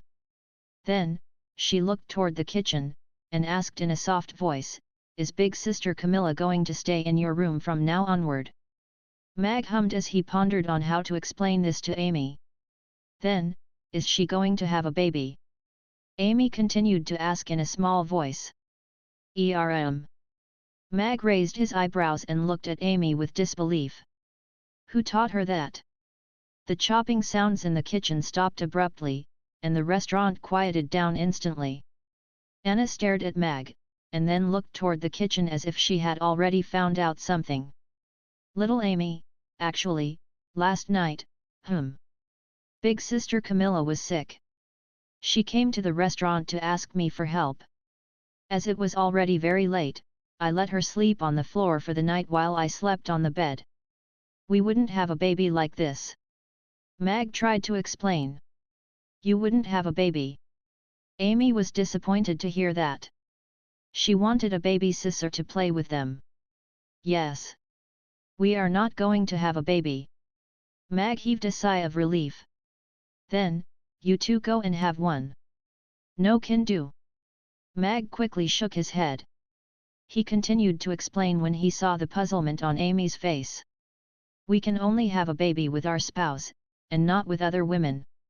Camilla is not father's spouse, so she cannot have a baby with me." "Then, what about mother? When will you go fetch her home and give me a little baby?" Amy asked after thinking for a moment. Camilla, who was holding a knife with murderous thoughts in the kitchen, turned her ear to a side to try to hear clearly. Mag had never mentioned Amy's mother, and nobody knew who and where she was. She suddenly felt an unexplainable nervousness. "Soon. Father will bring her home very soon," Mag said with a smile. "It's fantastic." Amy smiled brightly. "Then, you two will give me a baby to play with?" "Sure." Mag nodded and smiled, but this wasn't up to him to decide. He can still get her back? Seems like it's impossible between him and Miss Gloria. Camilla had an elated expression. However, she felt an unexplainable emptiness in her heart, and she thought with annoyance, "Jerk. He surrounded himself with so many pretty girls when he already had a wife and kid. He is using food and jobs to cheat them of their love." Anna was hugging Ugly Duckling with an envious look in her eyes. She could no longer see her mother ever again. After settling Amy, Mag went into the kitchen, but he didn't find any ingredients designated for the hot pot on the stove or in the fridge. Mag walked one round in the kitchen to make sure he didn't miss anything before inwardly asking, "System, where are my ingredients?" Ding! The restaurant is not in the optimal condition to introduce the hot pot. Could the host please set up a designated hot pot area first? The restrictions on all the hot pot ingredients will be released when the mission is completed. The right to operate the hot pot will be cancelled if the mission fails. The system's voice appeared in Mag's mind. On the treetop outside of the restaurant, Caesar yawned and shook off the snow accumulated on its body as it worriedly said, "Why hasn't Madam come out since last night? Did she get herself stuck in this night attack again?" It had been guarding outside of the restaurant for the whole night, making sure nobody got in or out of the restaurant. Without any interference, given Madam's power, it should be easy for her to take care of Mag. However, it didn't expect that Madam didn't come out of the restaurant for the whole night. What should it do now? Chapter 1222 Greetings, Big Boss Amy. Furthermore, the current wooden tables weren't suitable for eating hot pot. He had to purchase a batch of dining tables specially designed for eating hot pots. System, the next 4 shops all belong to me. You can design and renovate 2 of them as designated hot pot areas, Mag said inwardly. It was fortunate that Mabai left him those several shops, or else he would have to expand toward the Basti prison. We have already 200 square meters of store area, and at the same time, we could expand another 100 square meters at the exterior of the shops. After calculation, the cost to build the designated hot pot area is 300,000 copper coins for interior renovation, while 33 sets of specially designed hot pot tables and chairs cost 330,000 copper coins. Total cost, 830,000 copper coins, the system's voice said. Final price, 400,000, Mag said calmly. Host. And nobody negotiates like you do. The system could no longer remain calm. Mag pursed his lips.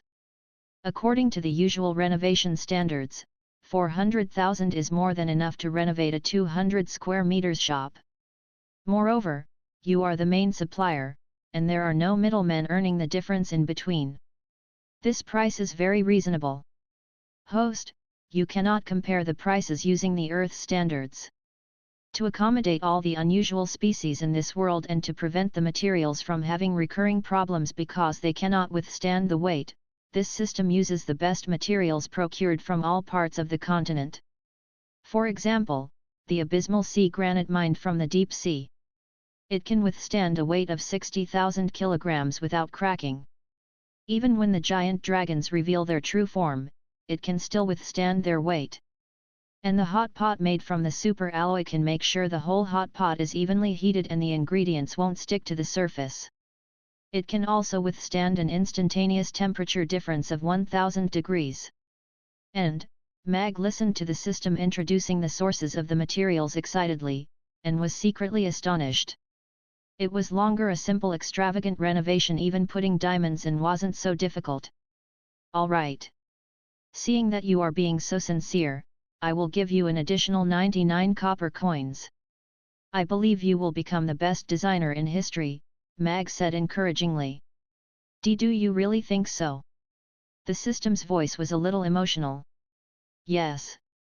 Mag rolled his eyes, but he said in a convinced voice, the father knows his son best. This system is so touched. Since this is the case, this system agreed to your price and accepted this renovation mission for the price of 400,099 copper coins. May I ask, are we starting the renovation right now? No. Let's wait until tonight. It would be suspicious if such an extravagant project was completed instantly. A curl appeared on Mag's lips. There was no need to rush to introduce the hot pot, since he had just released the steamed fish head with diced hot red peppers. After deciding about the hot pot's issue, Mag began to cook the congee with pork and century egg for the cleaners, and served it to them at exactly 6:30 am. Although the cleaners were eating the same simple congee with pork and century egg for breakfast every morning, they were still enjoying it very much. To them, such a scrumptious breakfast with meat had been unimaginable in the past. While the cleaners were eating the congee, Mag wrote a notice and pasted it on the door of the shop next door. The designated hot pot area is in renovation. Please look forward to it. Yabimaya read it out, and then asked Mag with confusion, "Boss, what is a hot pot?" "A pot that gets hot by itself," Amy asked curiously. All the ladies were looking at Mag curiously too. It seemed like Mag was going to expand the restaurant. "We are going to eat hot pot tonight, so tonight you guys will know what it is," Mag said mysteriously without telling them too much. The way he said it made them even more curious and expectant. The customers who came line up at the restaurant also discovered the notice. They had all kinds of guesses for this designated hot pot area. However, Mag refused to say anything except that they would be finding out about it tonight. Everyone was so curious. "You finally came out, madam," Caesar said agitatedly as it went up when it saw Camilla, who was still wearing her chef's uniform, come out from the side of the restaurant. With a weird expression, it asked her, "Madam, are you still okay?" "Ah. Where were you last night? Didn't you know to come look for me when you didn't see me come out?" Camilla huffed coldly. "Didn't you order me to wait out here?" Caesar said weakly. Scram! A black light rose up under Camilla's feet, and she disappeared on the spot. "Boss, what will we do now? It's embarrassing to go to school like this." A group of little pink pig heads gathered in the alley at the school's entrance. They were the members of the Little Tyrant gang Amy rebounded the magic upon. The group were all looking at Bolton sadly. Although they were all transformed into pig heads, their bodies didn't change, and their features could still be seen vaguely. "Sigh. We are simply unskilled compared to Big Boss Amy. We are all little brothers in front of her." Bolton sighed, feeling troubled too. He had put in so much effort before making a name for himself, but if the little tyrants went to school with pigs' heads now, they would lose all the respect. All their efforts would go down the drain too. They had to attend the classes. The school could tolerate their antics to a certain extent, but it required them to have full attendance. They could be expelled if they missed school without a valid reason. But their classmates would take them as a joke if they went to school like this. "Wow! There are so many piggies!" Right at this moment, a familiar voice came from the alley entrance as a bicycle stopped right there. "Peppa!" Mag raised his eyebrows as he looked at all the primary school students with pig heads in the alley. It seemed like they were the fellows who'd picked a fight with Amy yesterday. Amy's exclamation attracted the attention of many school children on their way to school. Many gathered around them to have a closer look. "Isn't this the Little Tyrant gang?" "Yes." "Why did they all become pigs' heads? Weren't they the ones who turned people into pigs' heads? Why did they all become pigs' heads this time round?" The students were all mumbling curiously. Many who were bullied before by the Little Tyrants even laughed out loud. "Be calm. Show them your attitude," Bolton said to those members who wanted to cover their faces with their bags. He walked to the alley's entrance with his head up high, knelt on the ground with one leg bent, and seriously said, "Greetings, Big Boss Amy." The other gang members were stunned before they all went up, knelt down one knee, and exclaimed, "Greetings, Big Boss Amy. Does this mean Amy has subdued them successfully?" The organized greetings surprised Mag, who was about to walk away. He looked at those kids with pigs' heads, and tried his very best not to laugh at them. Chapter 1223 Are you going to dock my pay? Mag of course didn't disagree with them taking them back. Michael and Roland had already shown their sincerity fully by showing him such core information. Moreover, reading and memorizing all the information in 7 days wasn't a difficult task for him. The goblins' territory was located in the east of the Norland continent. They built an underground caverns empire with Vik Mountain as the center. The goblins' power was ranked last on the Norland continent. They only had 7 or 8 10th-tier powerhouses in the tribe. However, the goblins were very good at management and mining, so they had amassed plenty of wealth. And the uncountable underground caverns in Vik Mountain became the impenetrable fortress of the goblins. Nobody could beat the goblins in the underground caverns. This saying had been going around on the continent for thousands of years. Hence, although the goblins looked weak, they had the power to defend themselves on the Norland continent. The goblins, who were known for being cunning, put the other species to shame when it came to the unity of their species.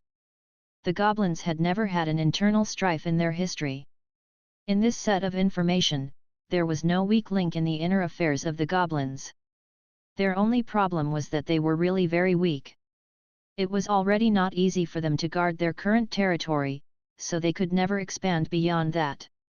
And just because of this, the goblins would choose to form an alliance with Chaos City. The forest trolls' territory was adjacent to the goblins. The huge forest trolls lived in the vast Timor forest. Their huge bodies gave them their powerful strength and unique gifts. If they were only judged by their gifts and power, the forest trolls were only second to the giant dragons. Almost all the forest trolls were able to achieve the power of 5th tier, and their mid to high tier combat power were equally very sufficient. However, the population of the forest trolls was not big. Their peculiar way of reproduction had resulted in the limited growth of their population. However, the king of the trolls was very interested in expanding his territory. Their alliance with the orcs was even more ambitious. They were interested in the vast territory of the Wind Forest. Perhaps that location could allow them to break out of the constraints of their slow population growth. The demons' territory was in the middle of the boundless sea realm. The numerous demon tribes had occupied the many islands in the sea. They had thrived there, and their population had been growing steadily for the past 100 years. Moreover, for the past 100 years, the tribes had been invading one another, so their combat power was all extremely strong. The islands in the boundless sea realm were no longer sufficient to satisfy the tribe's ambitions. Hence, they started to try expanding their territory on the Norland continent. The alliance between the demons and the Roth Empire was the strongest alliance currently. They were even on par with the giant dragons. In the past 100 years, the Roth Empire had the fastest growth in power. The humans, who were recuperating from the wars, began to multiply at a terrifying speed and organize and develop the two stable upgrade systems of Knight and Magic Caster. Using the huge population base as their support within the past 100 years, they already had the most top powerhouses. Furthermore, their numbers of mid-tier magic casters and knights had far exceeded any other species. It was very difficult to imagine that the humans, who were deemed two-legged sheep by the demons and orcs in the past, could establish such a powerful strength that was only second to the giant dragons in just 100 years. Mag was attracted by a notice when he browsed the information on the orcs. There was a rebellion in the Fok tribe. The chief was killed by his cousin, Gary, who was in cahoots with the Og tribe. Gary imprisoned the chief's son, and installed himself as the new chief of the Fok tribe. In this rebellion, all the relatives of the chief apart from the chief's son were killed. Only the chief's daughter's whereabouts remained unknown. She most probably had escaped. The Fok tribe was the second biggest orc tribe. Their belief one was the cheetah. They were powerful and had many powerhouses within the tribe. And the Og tribe was the biggest orc tribe.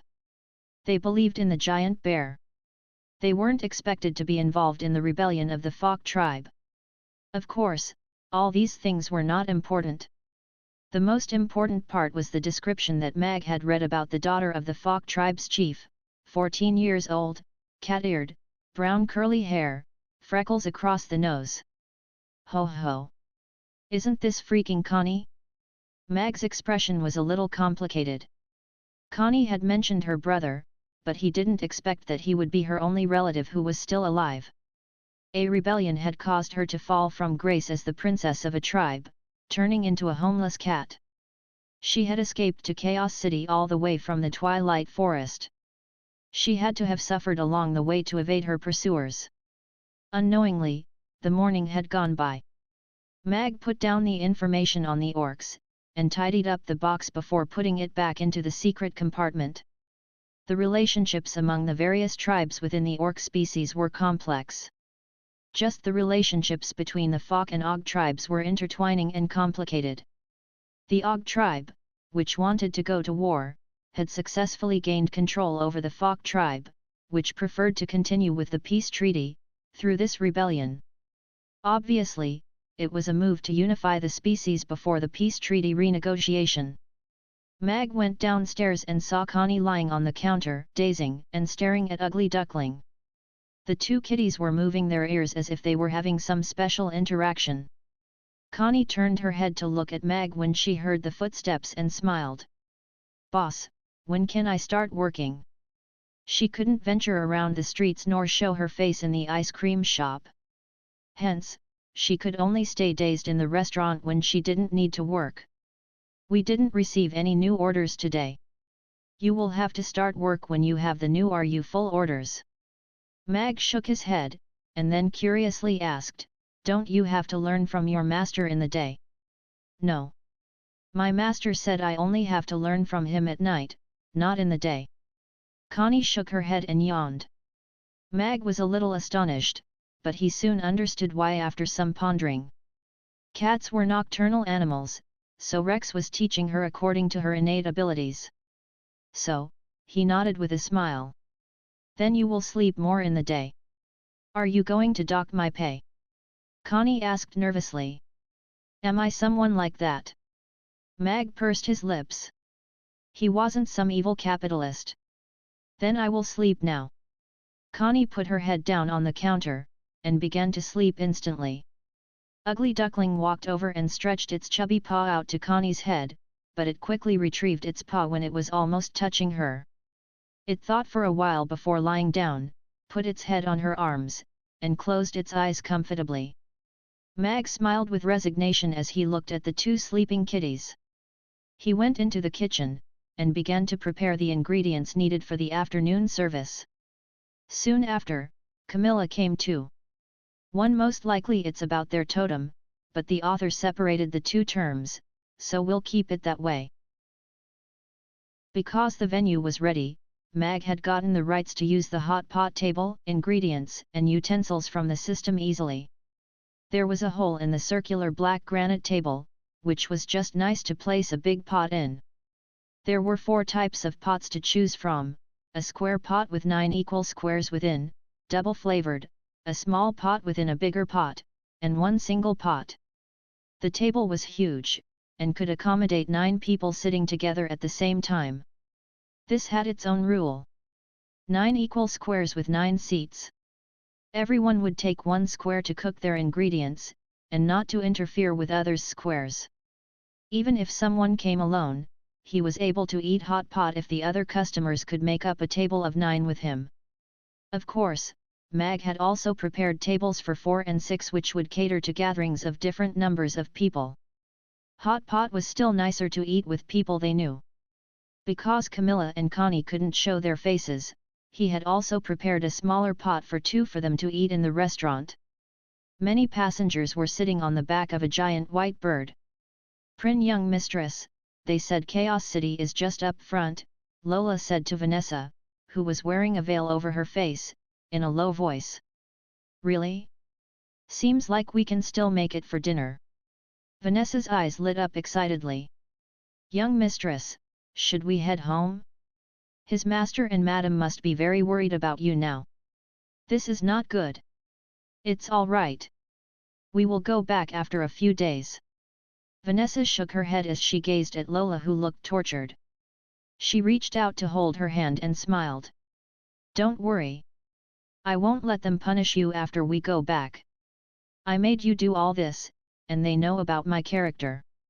But Vanessa placed her finger on Lola's lips with a gentle laugh, and said, "Hush. We will be reaching Chaos City soon. Let's forget about all the unhappy stuff.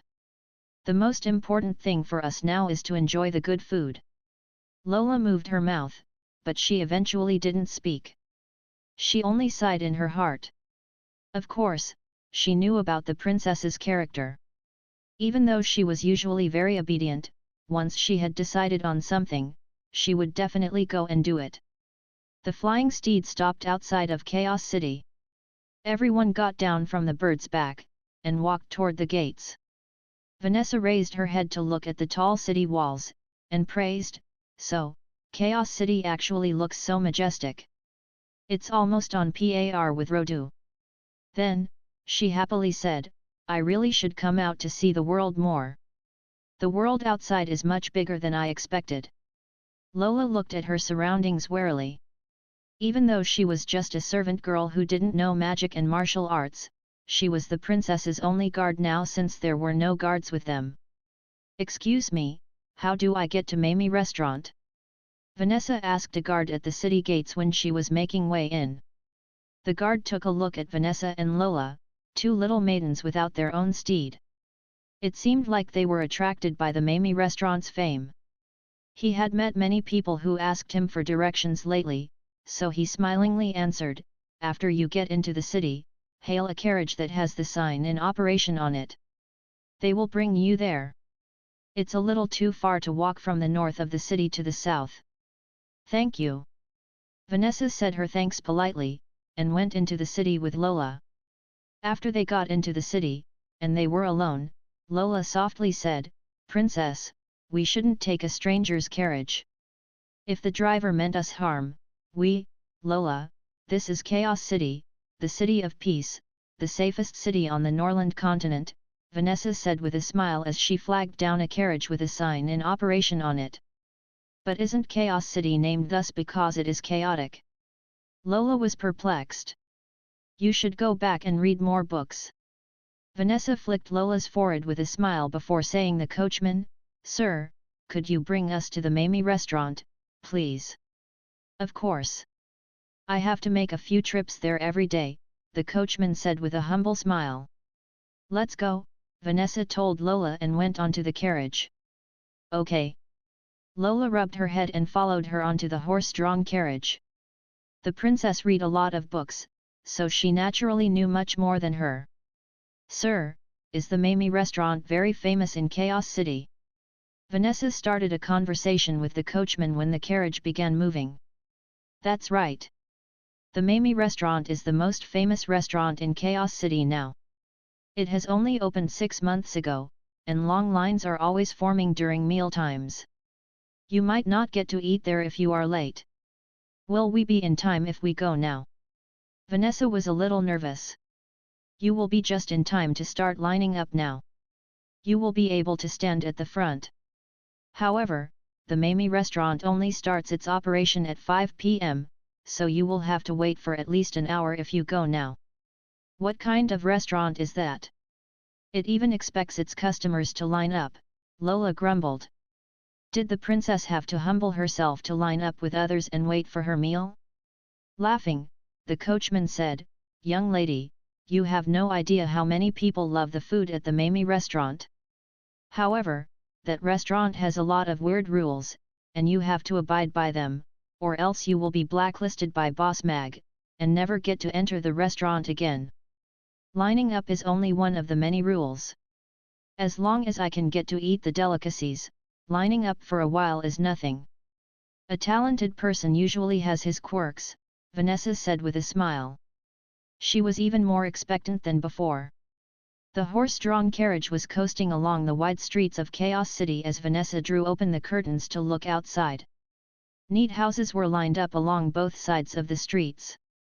Although there weren't many people walking on the streets due to the cold, she could still feel the atmosphere was more relaxed compared to Rodu. Furthermore, they could also see demons and trolls walking on the streets every now and then, and that shocked Lola. Meanwhile, Vanessa was very calm.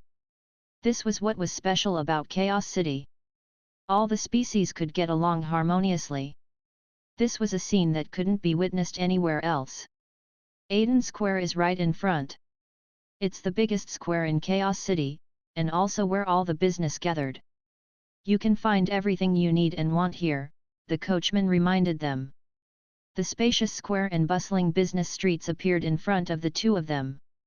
There were many people walking around, and it was much busier than any business street in Rodu. The horse-drawn carriage went across the square, and stopped in the western side of the square. The coachman who stopped the horse-drawn carriage smilingly said, "Ladies, we have arrived at Mamie Restaurant." "Thanks." Vanessa told Lola to pay for the fare. They were still in the carriage when a strong whiff of the spices came into the carriage through the curtains. Chapter 1225 Father, I am back from school. It's so spicy, Lola commented, furrowing her eyebrows. She took out a handkerchief and passed it to Vanessa before paying the coachman. "Ladies, you have come at the right time.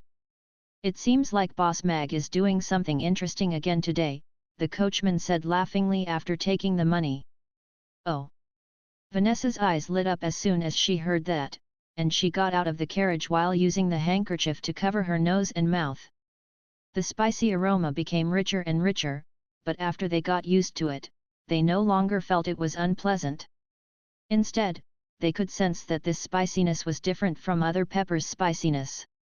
Its fragrance far exceeded its spiciness, which made them feel excited and happy. However, Vanessa's gaze was already attracted by that special table set up at the restaurant's entrance. The black and gold marble table had a hole in the middle, and a weird-looking red soup pot was placed in it. Cut red chilies were floating in the steaming soup, and the spicy fragrance had come from there. In the center of the red pot was a segregated small pot with thick white soup boiling in it. There were pieces of red tomato and cut greenish-white spring onions floating in it. Compared to the red pot, the clear soup pot in the center seemed small, just like a baby shivering in the arms of a bulky man. Many customers were already gathering at the restaurant's entrance, and they were all looking at the soup pot curiously. They seemed like they, too, had no idea what that was. Lola squeezed out from the crowd, and stared at that soup pot as she murmured, "Is that a witch's soup pot?" That soup pot looked a little frightening, and it was giving out a weird smell. "Let's go and find out." Vanessa had already hopped off the carriage excitedly and walked toward the restaurant. She had already seen the signboard with the words Mamie Restaurant on it. She couldn't help but feel excited to have finally reached the holy land that she had been pining for so long. She had already thought it all out. She was going to eat the eggplant with garlic sauce first. That copy of vegetarianism was almost tattered from her constant reading, and she had been eating it uncountable times in her dreams. Vanessa, who had a veil covering her face, was wearing a plain long cotton skirt with a white cape over it. She looked just like a middle-class young lady, and the cotton clothing that Lola was wearing also didn't have any palace vibes on it. "This is hot pot? I don't see any fire." Although I don't see any fire, the smell of it makes my throat feel like it's on fire. Isn't that a clear soup pot in the middle of the red soup pot? I sense that pot of soup should taste rather good. Anyway, I am going to eat the roasted duck tonight. I have saved up secretly for it for a whole month, and now I can finally eat it. Many customers who came early were discussing the pot's contents among themselves curiously at a distance. Boss Mag said he was going to demonstrate to them what a hot pot was tonight at the lunch service, so many customers came early for that. However, after the service staff set up the table and carried that weird soup pot out, there was no further action, so the customers were all wondering what Boss Mag was up to. Could the delicacies be hidden under those red chili peppers? Vanessa was standing among the crowd quietly as she listened to the conversations around her with bright eyes. Among the customers, there were company employees who got off from work early to try the new released items. One of them was a fashion boutique owner who had saved up behind his wife's back to enjoy the food alone, and an independent writer, who contributed to food magazine's articles, came here for new ideas to write about. The customers, who were all from different backgrounds and species, were now gathering together, and discussing Boss Mag's new item harmoniously, or debating if tofu pudding was best eaten as savory or sweet. What an unique scene! Vanessa felt as if she had found her kindred souls. There were actually so many people in this world who loved to eat. They could even cross the barriers of species and status to achieve equality. Lola stood next to Vanessa, and watched the crowd warily, especially the three orcs standing at a short distance away. She had heard the orcs were terrifying chaps who would cook and eat women and children like animals. They might cause harm to the princess if they found out the princess's identity. Amy came running back from the magic potion shop next door. She greeted the regular customers who came to the restaurant frequently, and then melodiously called out, "Father, I am back from school." "Wow! What a cute elf!" Vanessa's eyes lit up. She loved elves as they were pretty and elegant. They always felt very approachable. When she was a young girl, she would always sneak out to look at Princess Irina every time she came to the palace. She had always wished to become a woman as beautiful and elegant as her when she grew up. And the little girl wearing a magician robe at the restaurant's entrance had the exact same silver hair and intricate pointed ears. She was knocking at the door and speaking with an adorable voice. The customers were all smiling at Amy with love and delight. They always felt happy unexplainably after meeting Little Boss, except when they had to watch her eat. That would have to be the most tortuous thing in the world. "Amy." Anna opened the door with a smile. "Meow." Ugly Duckling dashed out and jumped straight into Amy's arms. "Little Amy, go wash your hands and prepare to eat dinner," Mag said to Amy as he came out from the kitchen, pushing a multi-layer trolley filled with all sorts of ingredients. "Okay, okay." Amy nodded, and then asked Mag, "Father, are we eating hot pot tonight?" "Yes." Mag nodded and parked the trolley next to the table at the door. That table also had a red soup pot, but it was much smaller than the one out there. It was just nice for 2 people. "Camilla, Connie, the 2 of you will have your meal here. This is a manual on how to eat the hot pot. I have already put the ingredients in sequence according to the manual. You 2 just have to follow the instructions and put them in the pot to cook. Take it out immediately when the time is up," Mag said to Camilla and Connie before taking an electronic clock out, and placed it on the table. "Do you see this button? Press on it and it will start on the countdown. Don't mix up the timing." "Do we still have to do our own cooking?" Camilla frowned slightly. It was already bad enough to ask her to chop the ingredients. She even got to cook her own dinner now. Wasn't this akin to asking her to poison herself? She had once cooked a pot of porridge which Caesar had taken 1 bite of. It was bedridden for the entire month.